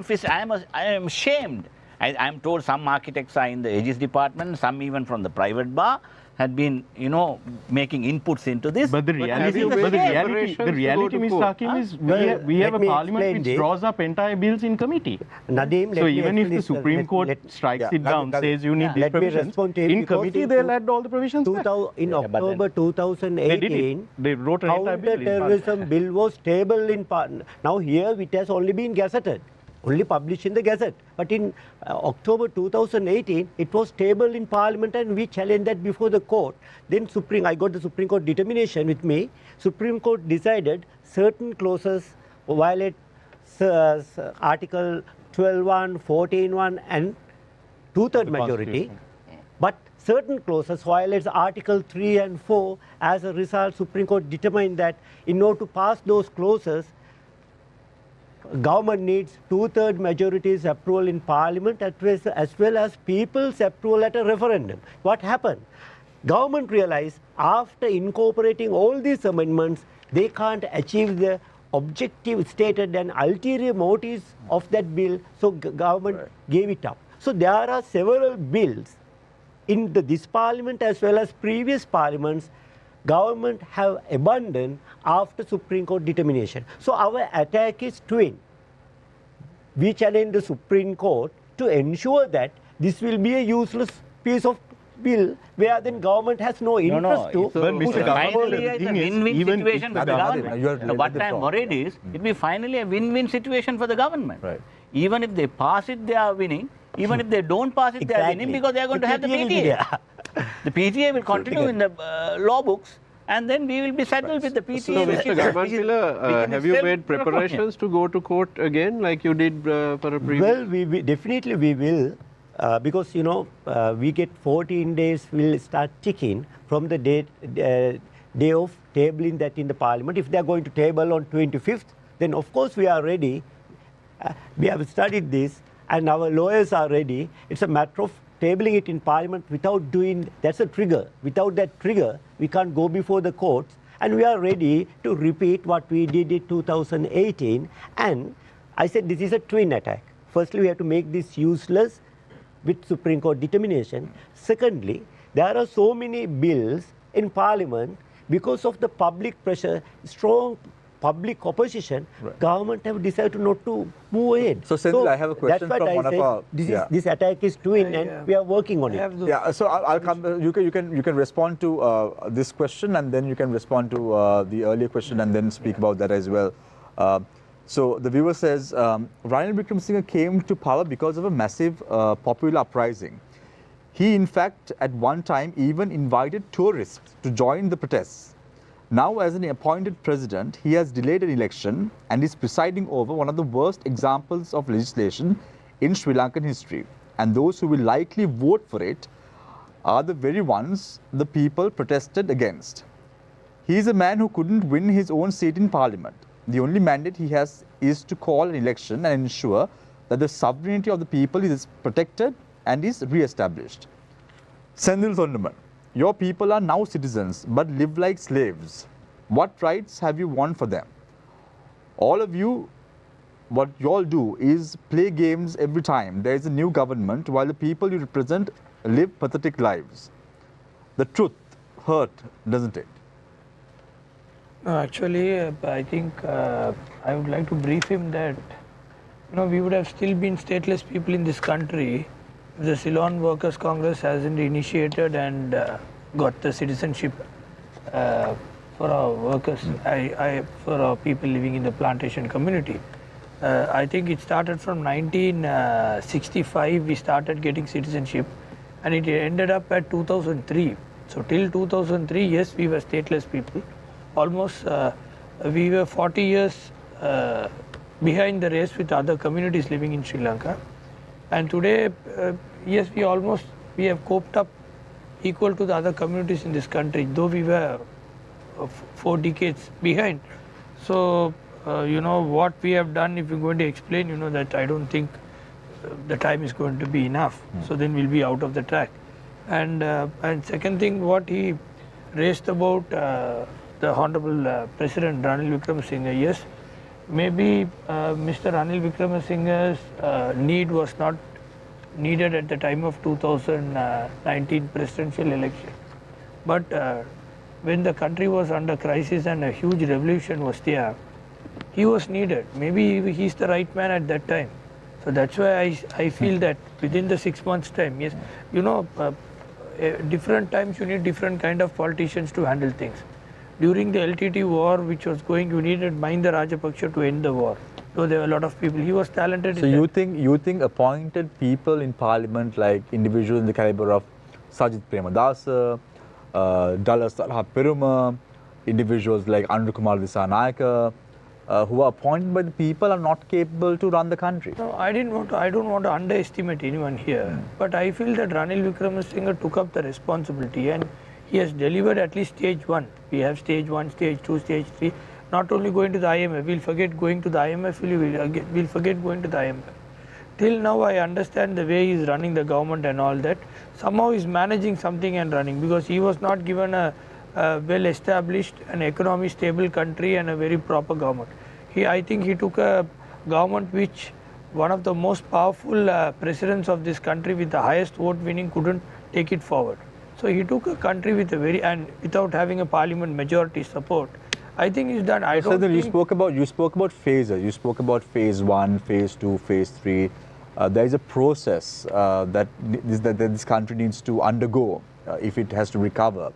So last week, when we had individuals in the caliber of Sumandaran, Nalak Godaheva, Ambika Satkuranathan, Shireen Sanoon, who are activists, what they were all of the opinion was the fact that in 7 to 8 months, things are going to be difficult. Things are going to be hard for Sri Lankans. That is why such a piece of legislation is being moved by the Ranil Wickremesinghe administration, envisaging that this is going to happen, and in order if something to suppress the public, they have brought this piece of legislation. What are your thoughts on this?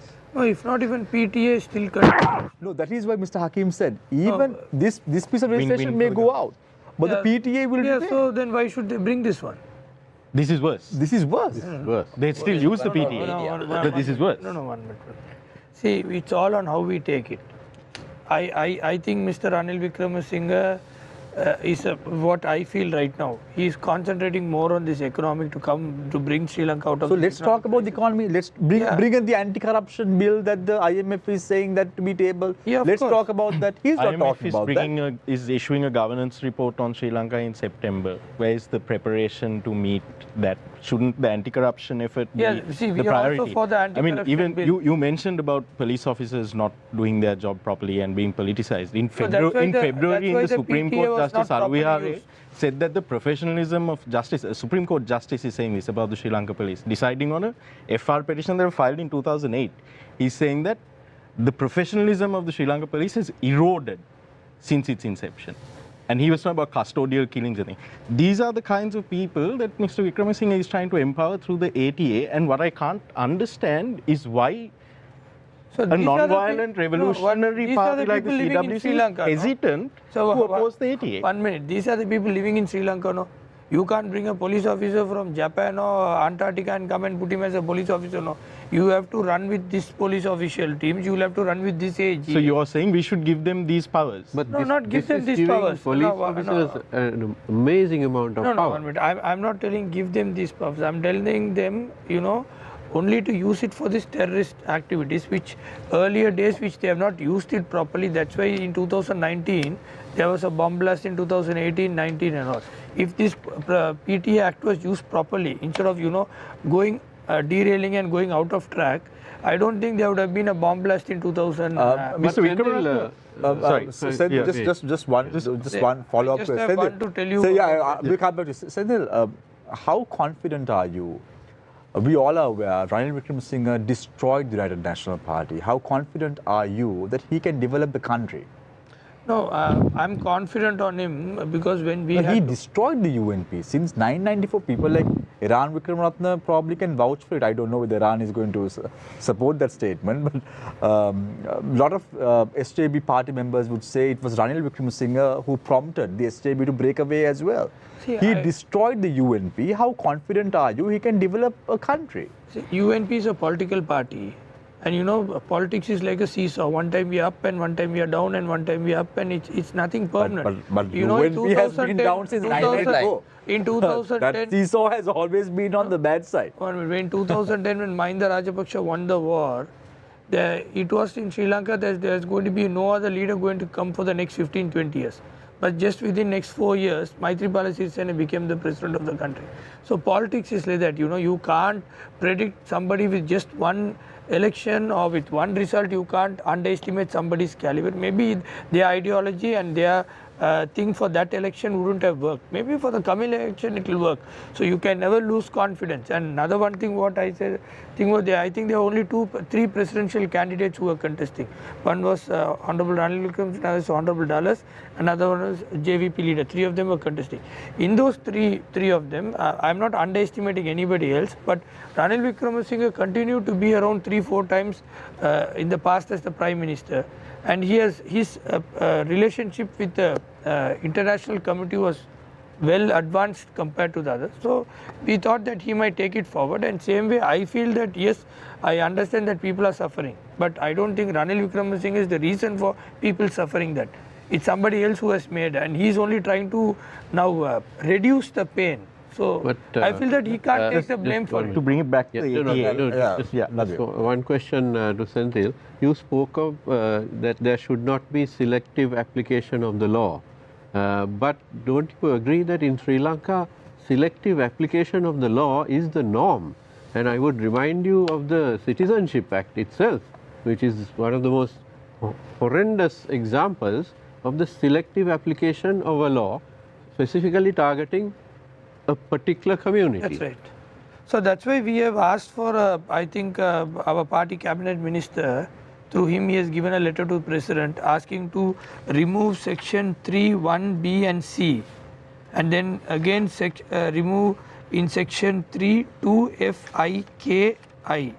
Then again remove death penalty, which is in section 4, 1A. Then revision of section 28, 2(a). Then revise section 31 stroke 1A and B. Then revise section 33(1). Then revise section 36(5) in that C. Revise section 40. Remove section 61. Revise section 69, 70, 71. Revise section 82, 83, 84, 85. So basically almost the entire bill. Basically No, revise not the entire bill, not the entire bill. But Mr. Vikram, you see my fear now, right? This is No, still I have one more. Sorry. Yeah, that's okay. Remove section 97. So quite a lot. Mr. Vikram, this is now herein But you have lies the had problem, no response yet. No, we are expecting a response. Yeah, herein lies the problem. Now, as Mr. Hagemo said, this is a numbers game, and at the end of the day, not regardless of, with respect to the court as well, Supreme Court may rule, Mr. Gamampila will go to court, others will go to court, the Supreme Court will rule one way, and then Parliament, as we know, is perfectly capable of adding entire riders in committee and changing the nature of the bill, standing orders be damned. But given that, can the opposition muster the numbers? You can't. The CWC, a revolutionary party, a non-violent revolutionary party, is hesitant to speak out that this is draconian legislation that should have no place in the law books of Sri Lanka. Is the opposition collectively capable of mustering the numbers to defeat this bill, or come? No, but according, but based on will this bill be law? No, but based on what Mr. Ran Wickremesinghe's thoughts initially was, no collective responsibility of the opposition, right? No. One party doesn't decide it. On different issues, parties will come together. That needs to be clear. Yeah, but ideologically also parties collective differ. responsibility is a concept. Can we muster the numbers? Can the opposition muster the numbers? I think you're asking a good question. On this, I think most of the opposition will be together, maybe even the whole opposition. I can't vouch for everybody who was in government and who has come, but most of them, I think, will also be voting against this bill. The question about numbers, right, when you come to numbers, this is a Rajapaksa parliament. What are you talking about? That's why I'm talking about the legitimacy of parliament. Ranil Wickremesinghe has been made president by Rajapaksa parliament. That is why he may be legal, but his legitimacy is in question. So you're turning around and asking me, who is calling parliament not legitimate, whether I can muster numbers with an illegitimate parliament. You need to be realistic. But this illegitimate parliament is about to pass legislation that is why we are getting public opinion going. We will challenge this in the courts when it comes. We are taking it to the people. We are showing the differences. And as the Honourable Mr. Honourable Hakim said, even members in the government are concerned about this because the discussions are going on at very, very different levels in defeating this bill. If you ask me a personal question, what's my confidence level on this bill? This bill won't go through. But you look at the history of Mr. Wickremesinghe, right? You look at in 79, the Prevention of Terrorism Act was brought. A couple of years later, 82, Fourth Amendment came. This is in the Hansard. Mr. Wickremesinghe spoke of the reason why Parliament should support this Fourth Amendment to extend the term of the Parliament back then. Very undemocratic actions even then. There was an apparent Naxalite threat, right? So we can see how this language of terrorism, this sort of buzzwords, this bait and switch tactics have been used in the past as well. And it has worked. Hence my fear, despite your confidence that it will not pass, I am very fearful that you're dealing with a man who is very well aware of what he's doing, who knows exactly what he's doing, and he's going to get his way hell or high water. I don't know where you get the confidence from. Can you tell me of any democratic country in the world, right, where somebody has been in politics for more than 50 years, has been a leader of a party for nearly 30 years, from 1994, and that party has never won a presidential election? Where does your confidence come from? My confidence doesn't come from there. No, Nadeem mentioned this case of Naxalite threat and the issues concerned with it. Yeah. Now, after the 83 riots, they proscribed the JVP of all parties, right? And then what happened? There was an insurrection later. Then the same government, you see, pardoned the JVP and then de-proscribed it, Premadasa, brought them out, right? So, they have always paid with they have played with the life of the nation. You see, they have made terrible mistakes. So, Mr. Ranil Wickremesinghe had been part of these governments, so he should be wiser by hindsight. But unfortunately, by bringing this bill, I think his image is getting tarnished terribly. Yeah. So, Mr. Hakim, when you look at this piece, I'll come to you, Mr. Vijay Bandara, momentarily. If you look at this bill, we see in Parliament, or the President can declare a state of emergency, which needs to go to Parliament at the end of the day after a certain period of time. But it seems, when you read this piece of legislation, that it is a state of emergency right throughout. Isn't it, Mr. Hakim? No, I don't think, I am very confident, at least going by the recent judgment of the Supreme Court. Any bench, I think this won't get passed without the Supreme Court calling for 2/3 majority, or at certain provisions might even require the referendum. You see? Now, the classic example. Now, see how they have. But would the Supreme Court have that? Now, see, the Bureau of Rehabilitation Bill was the entirety was thrown out. Now they are going to smuggle that in this bill through a different provision, enabling the IGP to rather the Attorney General to advise the President, and then to send people to rehabilitation. That can become a coercive exercise. They can come and compel.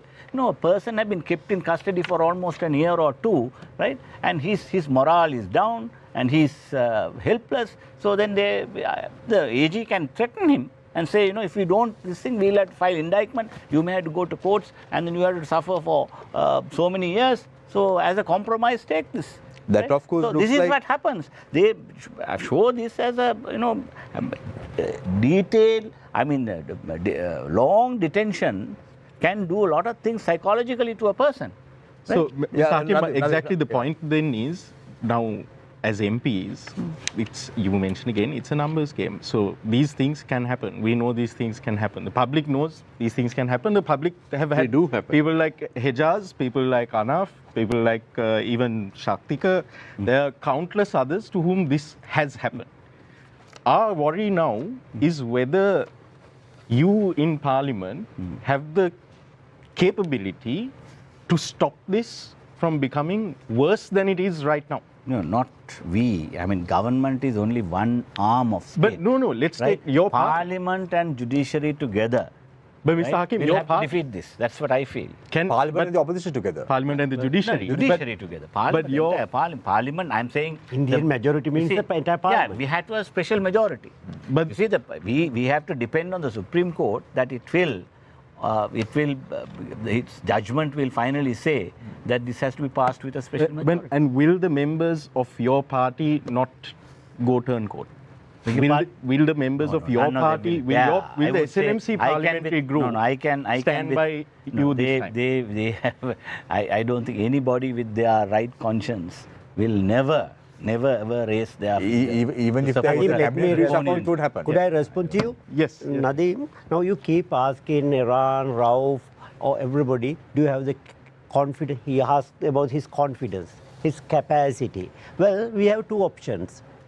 We could decide that, look, the Governor Ranil is a very powerful man, very senior man. He had been playing this game for so many decades. What can we do about it? He is maintaining the simple majority in Parliament. He had 134 members support at his election. What can we do about that? Attitude is one alternative. But with great confidence, I announce on behalf of all opposition members, we are not ready to opt for that. What is the second option? Well, whatever the instrument available to us, we'll pick all these instruments and fight with all possible means. This is not, give me a minute, this is not the first bill. We are fighting, being in the opposition. We are not the first time we are in the opposition. I think Rauf is very much senior to me, so he has been in the opposition so many times. So there are bills in our parliament, so many historically, we have opposition has ensured that bill would not be passed, not just, frankly, minority governments can win opposition members and ensure the majority to pass bills. Usually, opposition has never, or in the most of the cases, has not gained the numbers to defeat a government bill. But the opposition has other alternative means.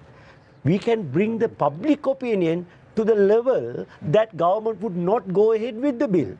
International pressure is something else that we could use.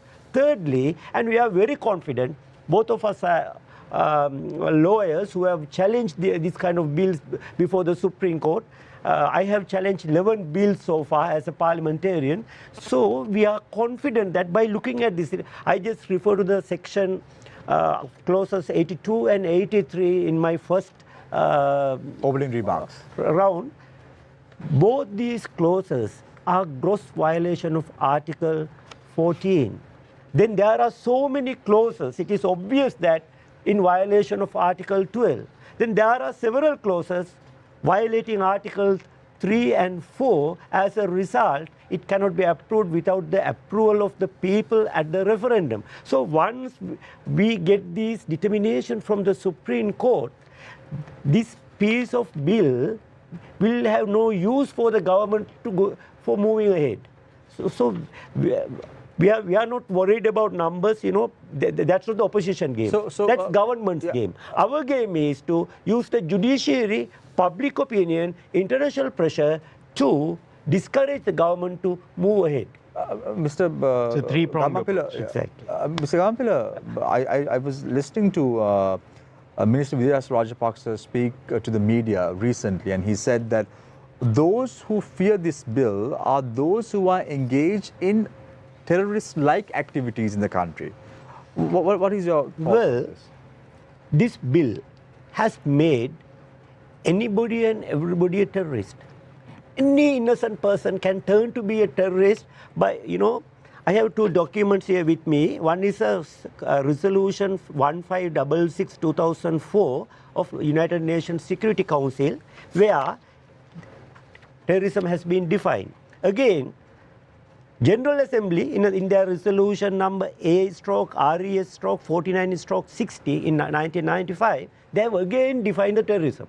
If you go through the Rauf referred to several international laws of other countries where they have defined terrorism, which is very narrow. But here, government, not accidentally, by deliberate act, they have broadened the definition for terrorism whenever they want to make any person a terrorist. Yes. So, if he says that only the terrorists should be worried about this bill, the government has made the entire nation terrorist by broadly define the terrorism. And look at this now, classic example in this section 3F. It said, if you interfere with or disturb to essential services, you are performing act of terrorism. What is essential service? I have brought the Essential Public Service Act here. President can declare any service as an essential service. Right. Now let's say National Archives. Government failed to pay their monthly salaries. They start a strike demanding we would not work until we are getting our monthly salary. Very reasonable demand. President can declare National Archive is an essential service. Then strike is interruption to work or obstruction of performing essential services. Right. Every single employee at National Archives become a terrorist. So that's why librarians would become terrorists. Exactly. Yes. I like the way, Mr. Gamampilly, you are trying to defend the opposition leader in your remarks. No, I have no. I must be very clear. I have no any special relationship with the opposition leader. Yeah, because what I said most of the time spends times in the jungle. That of course, not even in the country. That of course I don't know. Right? So I can't comment on things we'll that wait I and don't see. know. But all what I said these words, Mr. Gamampilly, because you means said that opposition leader has not done anything, but knowing very well that he personally called me and invited to a meeting, it's unfair by him if I fail to mention that. All these words, Mr. Gamampilly, at the end of the day, for the people, it means nothing, you know. We saw how things transformed in countries like Tunisia. It was the people who made that change. We saw what happened in Egypt. It was the people who made that change. We saw Sri Lanka very recently, last year. It was the people who made that change. Right now in Israel. It's gone are the days when the media and the people will have politicians to pontificate and get away with it. Now, times have clearly changed. And we have to understand that reality very clearly. So we go in for a short commercial break. When we come back, we are in conversation with Mr. Udaya Gamampilly, Mr. Rauf Hakim, Sendil Thondaman, Iran Vikram Ratna, and also attorney at law James Vijay Bandara. Mr. Vijay Bandara, I have not given you enough time, but I'm just definitely going to come back to you after the short commercial break. Stay connected, stay with Face the Nation. We're discussing about the anti-terrorism bill.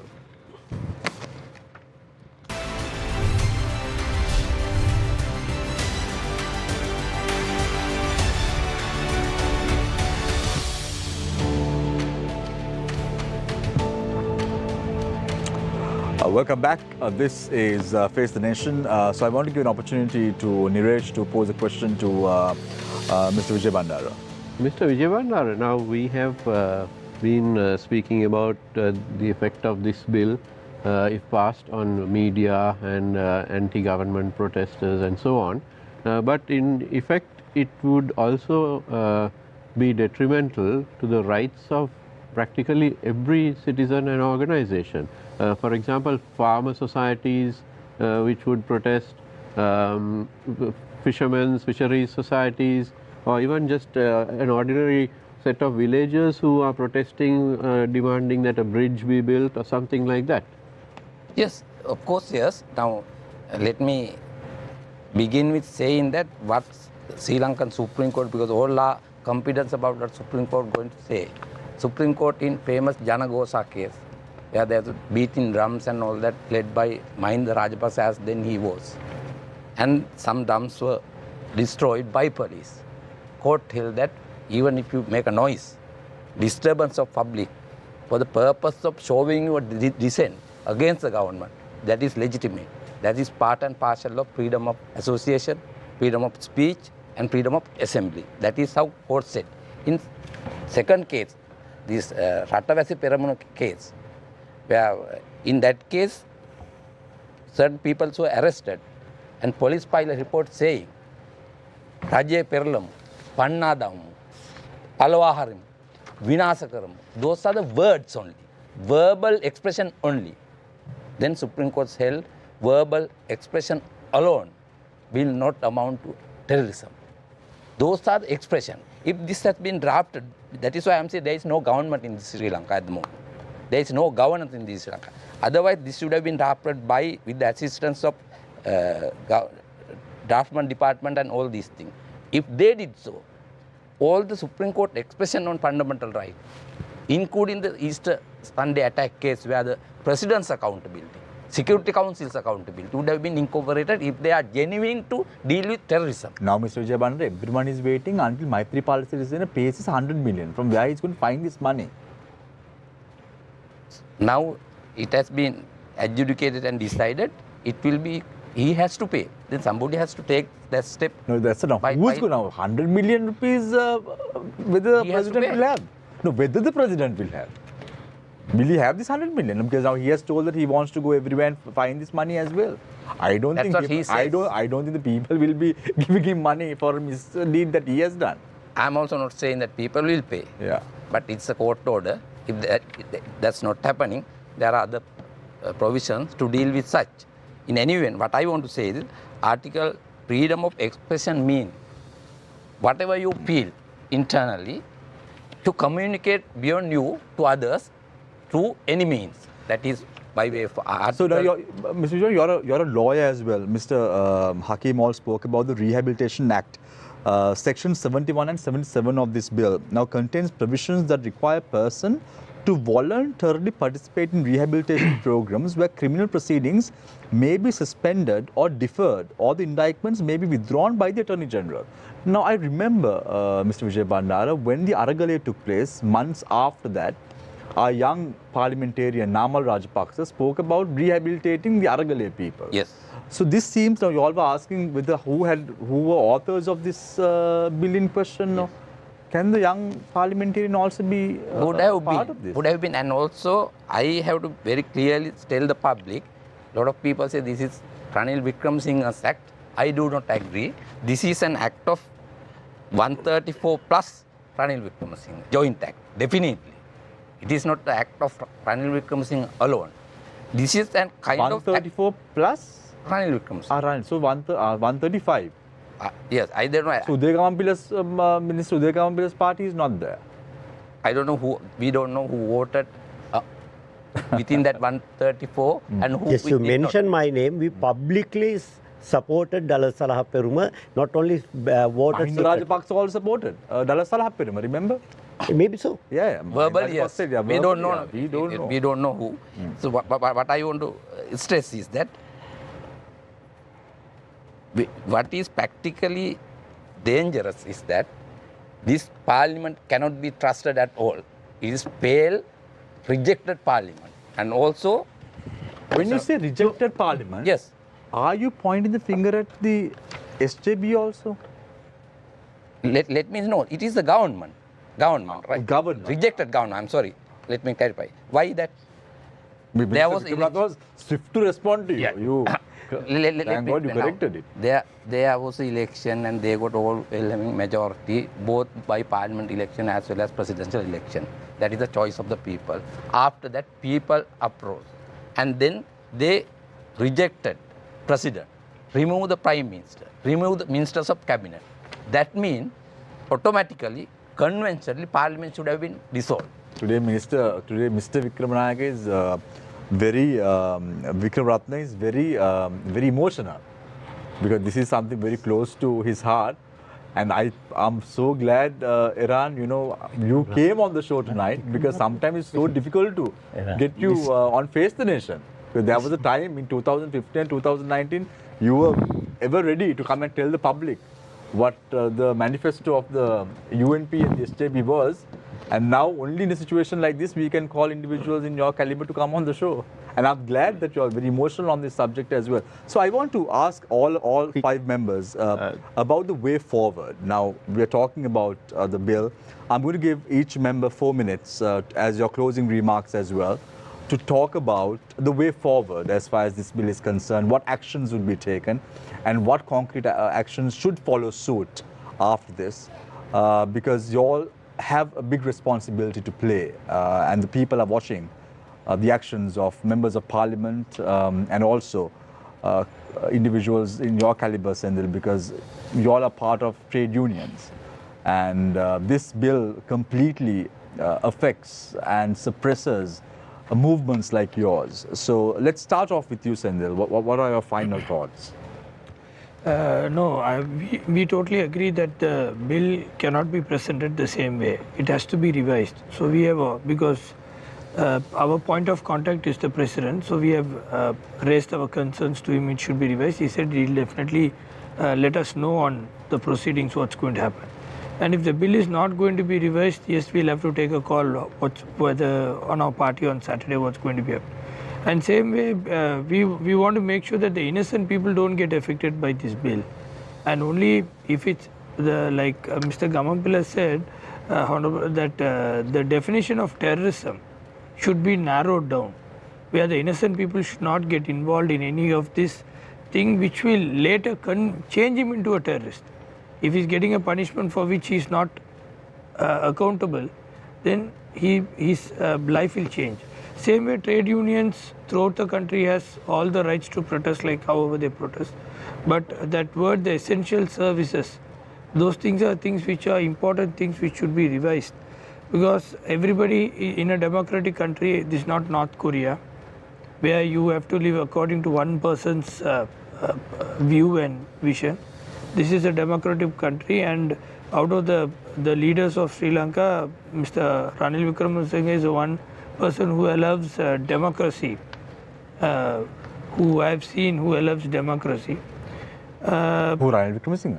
Yeah, of course, I'm just talking about him right now. No, I'm not telling about legally. I'm not telling about him cancelling elections. Sendil, be careful, because Mr. Wickremesinghe will have a lot to say when talking about party democracy and all that. Ranil Wickremesinghe is far off that. No, I'm not talking about the party democracy. Our country's democracy. Yeah. But this piece of legislation is not showing democracy whatsoever. If you read this bill. Yeah, I read that. That's why I said we have asked. That is why 80% of the bill you all are rejecting.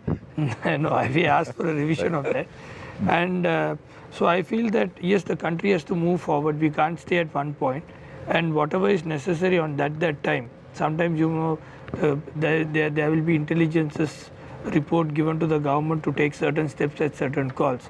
So I am not inside the government to know the intelligence things which are happening. Yes, we are supporting the government. So I hope that the country should take forward in whatever aspect that we come out of all this. And more than everything, we have to concentrate more on economy. So the Ceylon Workers Congress, anything supporting the economy bill to develop the economy, yes, we are 100% for it. But anything on instances like this on national security threat, and where this is going to curtail the freedom and the democracy of any kind of protesters who are protesting. You know, in a democratic country, yes, protesters should be given their spaces and things like that. So those kinds of things must also be taken into consideration, and I hope that this bill is not presented the same way, so that it makes everybody in an embarrassing situation where they modify the bill in a way that everybody accepts that. And if it's modified, yes, I think CWC will support it. If it's not modified, I think then we'll have to take a call on it, and we'll have to wait and see on it. Mr. Vijay Bandara, what's the stand of the NPP? I am totally against any modification. This has to be absolutely rejected. In full, in totality? In totality. And second thing is, after Aragalaya, entire country, civil organizations, religious organizations, they call for a unity government, non-political government. That's what the proposal initially made. We have to make room for dialogue. We have to make room for dissent. Because now there are going to be very drastic decision being taken with regard to alienation of resources of the Sri Lankan government, property, and selling or leasing out, whatever words you may use. Then there should be a room for the people to come and speak out. That is what the need of the time. This entire bill makes an attempt to shut down all such avenues. Right to dissent is totally shut down. Because just you read the bill, it says intimidating public or section of the public. I'm reading 3(1)(a), by reason of murder, grievous hurt, hostage. There are many number of lists. Now you see last 3 months, if you get the data from your own news, how many underworld killing took place in Sri Lanka. Didn't it shock the mind of the people? Shocked. Did the government take any action on the existing Prevention of Terrorism Act if they believe that this kind of intimidating public or section of public and shocking public by firing and killing during daytime? They didn't take any action. Again, normal law. Then Justice Abhepitiya was murdered at his residence. Existing law says if a specified person is murdered, it's amount to terrorism. Did any government take action under the Terrorism Act? No. What are the actions they have taken under these laws? Keeping this young, what's the name of this convener of the Inter-University Federation? Vasanta Mudalgi. He kept for very long time. Hijaz Hizbullah was kept very long time. Now we don't know what's happened. No case is filed. According to existing Sri Lankan criminal laws, right? However much you have been detained, pre-trial stage, without a trial, right? How long you have been detained, there are no compensation is payable. So basically Mr. Jubana, what you're saying is, if someone is going on the streets, one individual, descending against the government in power, he can be detained under this piece of legislation. Yes. That's basically it, right? Okay. So there is no room for freedom of association. Because if association antagonizes the government, then police officer, DIG can say, this is terrorism. If any media institution commending governments or misleading public, then they will remain secured. If any media institution says the truth or allow the people's voice dissenting, then that media institution, your camera, your equipment, everything can be seized if you have gone through this act. Seized not after a good finding, mere belief of the police officer or army officer. Even army officer, normal circumstances under general law, they have no right power of arresting. Right. Under this law, army officer also can effect an arrest and hand over to police. Right. So then, if you see the seizing power and forfeiture of the property, Article 13 of the Constitution says you have to punish proportionately to the crime that you have committed. If you do a small offense under this so-called bill, your properties can be forfeited. Right. And also there are provisions to mitigate the punishment under existing criminal procedure code. Expressly, this act has removed that section. Thank you very much. It is not applicable. Thank you very much. Such dangerous piece of law. Thank you very much, Attorney at Law, Mr. James Vijay Bandara. I now move attention to Attorney at Law, Mr. Rauf Hakim, Member of Parliament, leader of the Sri Lanka Muslim Congress. Yes, Shamid. Now, this bill, finally, if it is passed, will turn the entire country into an open prison. And we will virtually be giving the key to the president. Right? He can throw it into the sea and then have the entire country as prisoners. Now, we have in the country, for several years, we have had emergency declared, right? So now we have normalcy, right? If this bill is enacted, there is no need for an emergency to be declared. Everything that would be the status quo. Yeah, that status quo would be, it will be normalized. Emergency situation would be normalized. Normal law, Yeah. general law. Yeah, it is brought on, I mean, everything, all the general laws will be made silent. Now, there won't be an application of the evidence ordinance, the criminal procedure code, penal code, everything will be made silent. And then people will be taken into custody by any DIG. And then their fate cannot be put to test by a court of law. You see, of course, the magistrate will come and visit you every 14 days. That's the only solace you may have, right? Of course, they say, there is some window dressing here. You see, some of those things that you read out, plus the removal of the confessions. Right? Now, in my opinion, all of this, in my opinion, are just very, of course, removing confessions may be seen as a very big step, right? It may be so, but then if you are going to hold a person in detention for 1 whole year, he can be, morally brought down to such a level that he will finally succumb to any pressure. See, because the mental trauma that he suffers and the stigmatization that will continue will really break him down and his entire family. And these dangers are there. And then if we, I have already told you about the catch-22 situation we are in. You see, this is like, if we oppose this bill, right, we are damned with the PTA, right? Only consolation is that there is some assurance given in the UN Human Rights Council that there will be a moratorium on the PTA, right? We have to keep pressing that the moratorium must be put into place until a new act is replaced, right? That is the only fig leaf that we have to depend on. Apart from that, the draconian nature of this act is well known, and the government will be out of their minds if they dare to bring this to Parliament, because they are going to sully themselves forever. And the President should rethink about this and withdraw the entire bill, as some of the members have already pointed out. Right. There is no option for us except to demand that this be withdrawn and begin around a consultation. And also, I will dare say that using national security as a shield to cover up all your misdeeds is finally resulting in total inefficiency in the entire criminal justice system. Our entire criminal justice system has suffered for years with the PTA, because the confessions are admissible, and then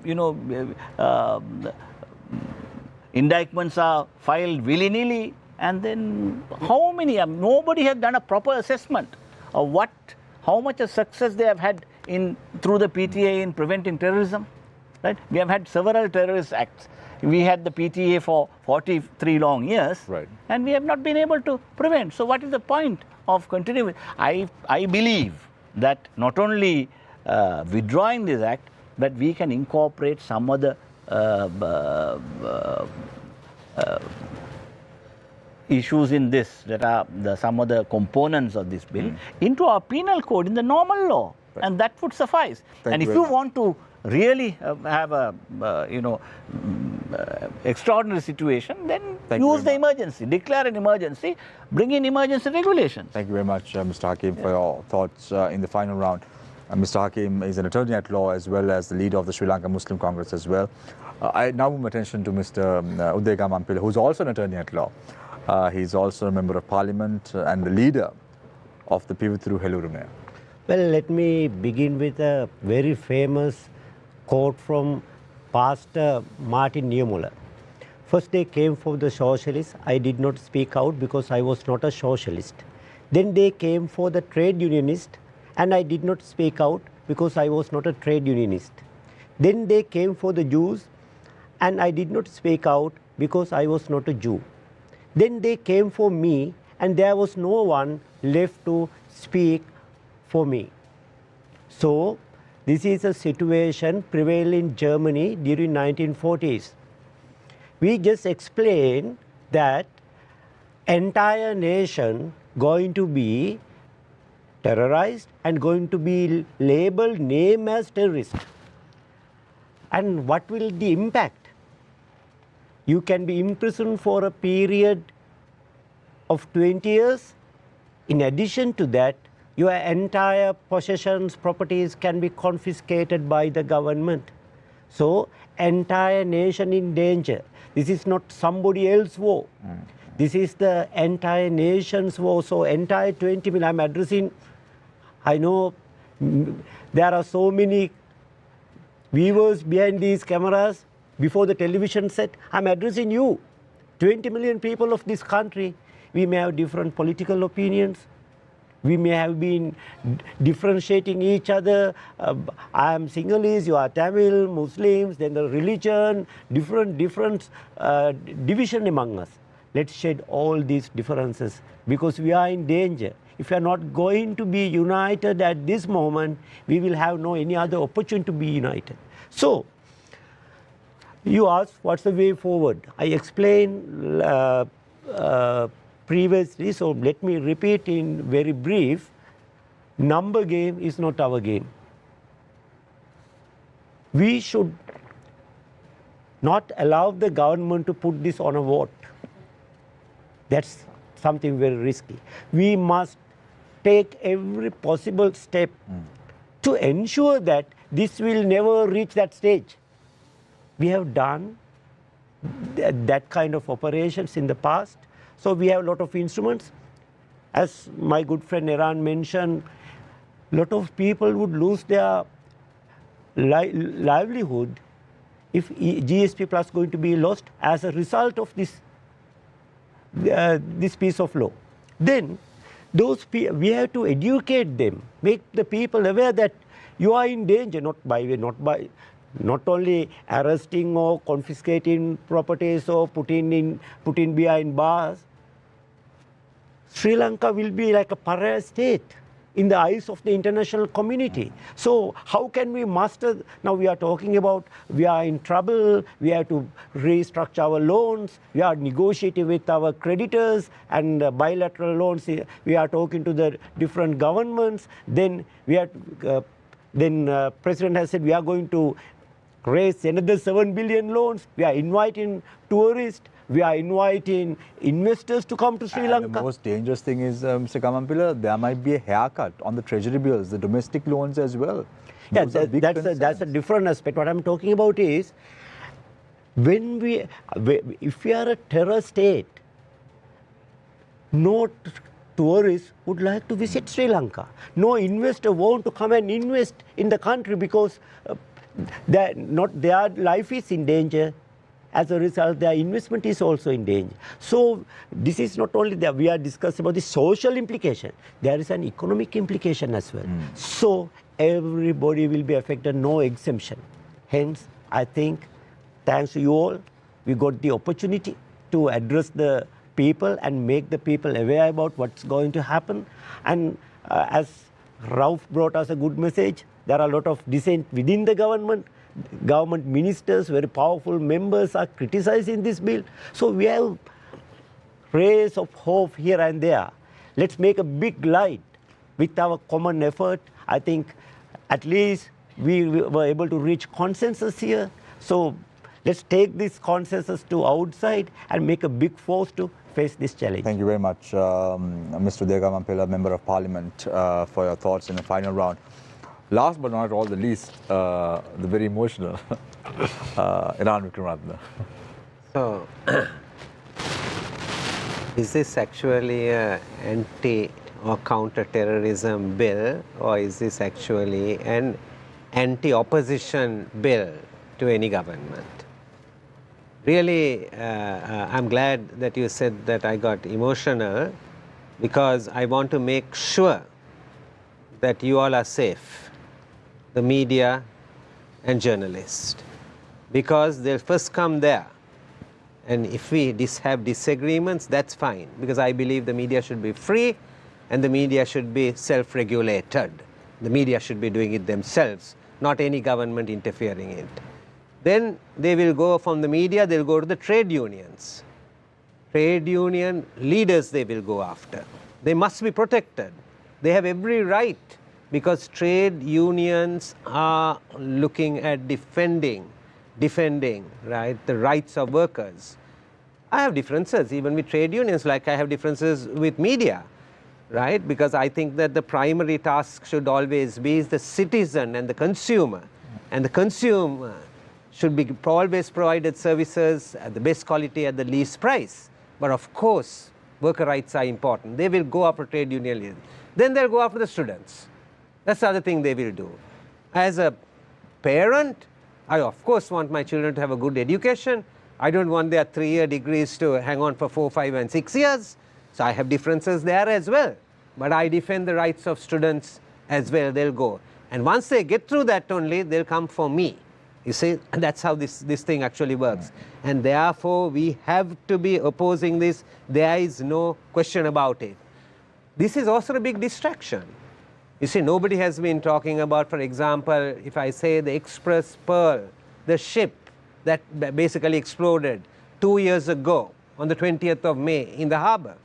Right? According to the experts in MIPA, the scientists, the environmentalists, and all are saying Sri Lanka's environmental loss is between $6 billion and $10 billion. 6 and 10 billion. IMF program is only $2.9 billion. It's going under because there's a cutoff date. Within 2 years, if you have not made your claim or filed for it, you won't be able to go after it. Lots of distractions being brought in. The Justice Minister makes a statement last week saying there has been some story about $250 million has been paid. Those teams have arrived in this country. I don't know about this, but I informed the IGP about it. We are losing time. Very critical issues, very important issues. And Iran, before all of these politicians spoke about the Express Pearl, Newsfirst was one of the organizations that exposed what was going on with Express Pearl even before any politicians even thought of it. We were there, out there, reporting on this matter immediately. So, I mean, there's so many important issues, and they bring in something like this, and these important issues go under. So, there's no question we are going to oppose this. It will public opinion on this, and that has to be done. People need to be aware, and public opinion is with. We have to go into the courts, as all my colleagues here around the table have been saying, and we have to challenge the bill there. We have to make sure when it comes to human rights, right, there have to be international standards. Humans are humans. It's beyond national boundaries, right? There are certain rights to being human. Those human rights have to be safeguarded, and those are international standards. Sri Lanka is a signatory to most of the important conventions, and those conventions cannot be violated. And then we want to make sure, right, we want to make sure that this parliament, everybody is questioning it, that this parliament returns to its legitimacy. Legitimacy. When you talk about it today, people come and say things like, don't talk about elections, because there are lots of economic issues in the country. Therefore, elections are not important. You can't separate these things out. If you want a democratic way of life, if you want, right, people to actually represent you, the public, then the public representatives should be there. So if the opinion of the public is that those who are there, I'm now talking about post-Aragale, right, those who are there are actually not representing the social revolution that happened in 2022, then they need to be given an opportunity to send the people they think reflect their aspirations and stand for their aspirations. So all these attempts, right, to basically thwart democracy, this act is only just one part of it. There are several other attempts to thwart this, and we need to say that we need to have an election. So the vision for the country, two aspects to it. The most important aspect is governance. I say it's not the economy. It's the governance issues that are holding this country back, and this act itself is in the wrong direction, and therefore there's no uncertainty about it. Be absolutely clear, in this form this will be opposed.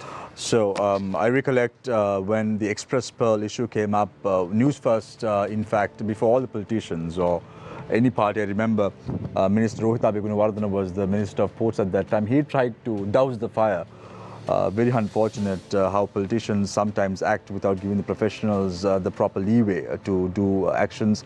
And we spoke about a potential scam when this happened. We knew exactly what was going on, and we knew that this is going to be the ultimate brunt that the country will have to face momentarily as the months pass by. Thank you very much, Iran Wickramaratne, Member of Parliament, representing Samagya Jana Balawegaya, for joining us this evening on the show, because you said the media can express their own opinions and should be independently regulated. I remember, Iran, you speaking about defending Ranil Wickremesinghe in 2016 when the bond scam took place. With all due respect, Mr. Wickramaratne, we take your emotions with a pinch of salt, but we hope and pray that your role as an MP will be more than words, and you will be able to service the people much better. I have to correct you there, otherwise, otherwise the public will have a wrong impression. Yeah. Mr. Dew Gunasekara was chairman of COPE, and he will attest to this day that Iran Wickramaratne acted professionally in that situation and basically pushing. But Saturn in 2016, Mr. Wickramaratne, you came and you defended. You can take things in context and out of context. Yeah. But you be absolutely clear about that. Right? Probably and the at chairman of COPE will say that. Yeah, No, you come onto a program, you can take any of the comments made by somebody here out of context. And I will say that very, very clearly, and there is no question about that. We've always stood for that, but we have said, until somebody is proven guilty, you can't assume he is guilty. We had to do it professionally. We took that stand right through, and we took that stand in COPE, and the chairman of COPE will also attest to it. So what I'm trying to say is, otherwise you create the wrong impression. No, tonight after the show, I'm going to send you the Saturn clip. You can't be allowed to create the wrong impression. I'm going to send you the. Absolutely no way. Send you the Saturn clip. No. Certainly, tonight, you can send me any clip. Yes, and then you can take a look at it. As I said, you can take one thing out of context. You can take one thing out of context and try to create a wrong impression, which you shouldn't be doing. Right. Let the people decide. Which you shouldn't be doing. Let the people decide. Have already decided who stood for and who stood against. Right, Mr. Wickramaratne. Thank you very much, Mr. Vijay Bandar, for joining us this evening on the show. I hope and pray that Anukumar Dissanayake arrives in the country quickly as possible and attends the meeting that Mr. Gammampilla was talking about on Monday with the opposition leader, to ensure that there is a process that takes place and there is opposition with regard to this bill in question. Thank you very much, Mr. Senthil Tholiman. May this discussion and dialogue be a prelude for you on Saturday to go and speak to your fellow members with regard to the deficiencies in the bill and to defeat this bill in totality when it comes to Parliament. Thank you very much, Mr. Rauf Hakif, for joining us this evening on the show. I hope and pray that the SLMC will be very steadfast as far as this bill is concerned, and there will be no crossovers in the near future. May it be a cabinet reshuffle or may it be a bill of this nature. And Mr. Vijay Gammampilla, you went to DSRNI College. Your school motto is country before self. I hope there won't be a 20th Amendment U-turn that took place before, but you will as an individual stay very put. There was no U-turn. Because as Iran said, Yeah. it's very unfair, Shamil. I have been participating for TV debates for 23 years. Yes. My first debate in year 2000 at Janahanda with Rauf. Right. So we never expect commentators to make allegation in the concluding remarks, because we don't have an opportunity to respond. So please make all allegation at the beginning, then we have an opportunity to respond. At midnight, when you make that's a nasty comment. No, that's not a nasty comment. It is. For me, it is. So at least it's about me. Yeah. So let me judge about myself. Yeah. And Let the people be the judge. Let the people be the judge. But whether it's nasty or not, it's towards me. So I am the person who is of course, relevant, and I should be able to judge about it. Yes. And this is something you posed during the program, and I responded. So there is no need of repetition. So this is our hope, that you always stay steadfast. Actually, I explained in detail. I was in the government, and government had to make a collective decision, but we achieved 9 out of 10 demands. We expect that to be put in paper, and the numbers in Parliament, if this bill is taken up, will be able to see that even your party the Pivithu Helurumea represented by you, the Gamampila, will also pose this bill in question. So I leave you tonight with the quote as I always do. Thank you very much, Niresh. Thank you very much, Nadine, for joining us this evening on the show. And thank you very much, the politicians, for joining us despite your demanding schedules. I know it's very important to have a public discourse on matters like this and enlighten the people, enlighten the public about what is going on. So I leave you tonight with the quote as I always do. Power tends to corrupt and absolute power corrupts absolutely. Take care and good night.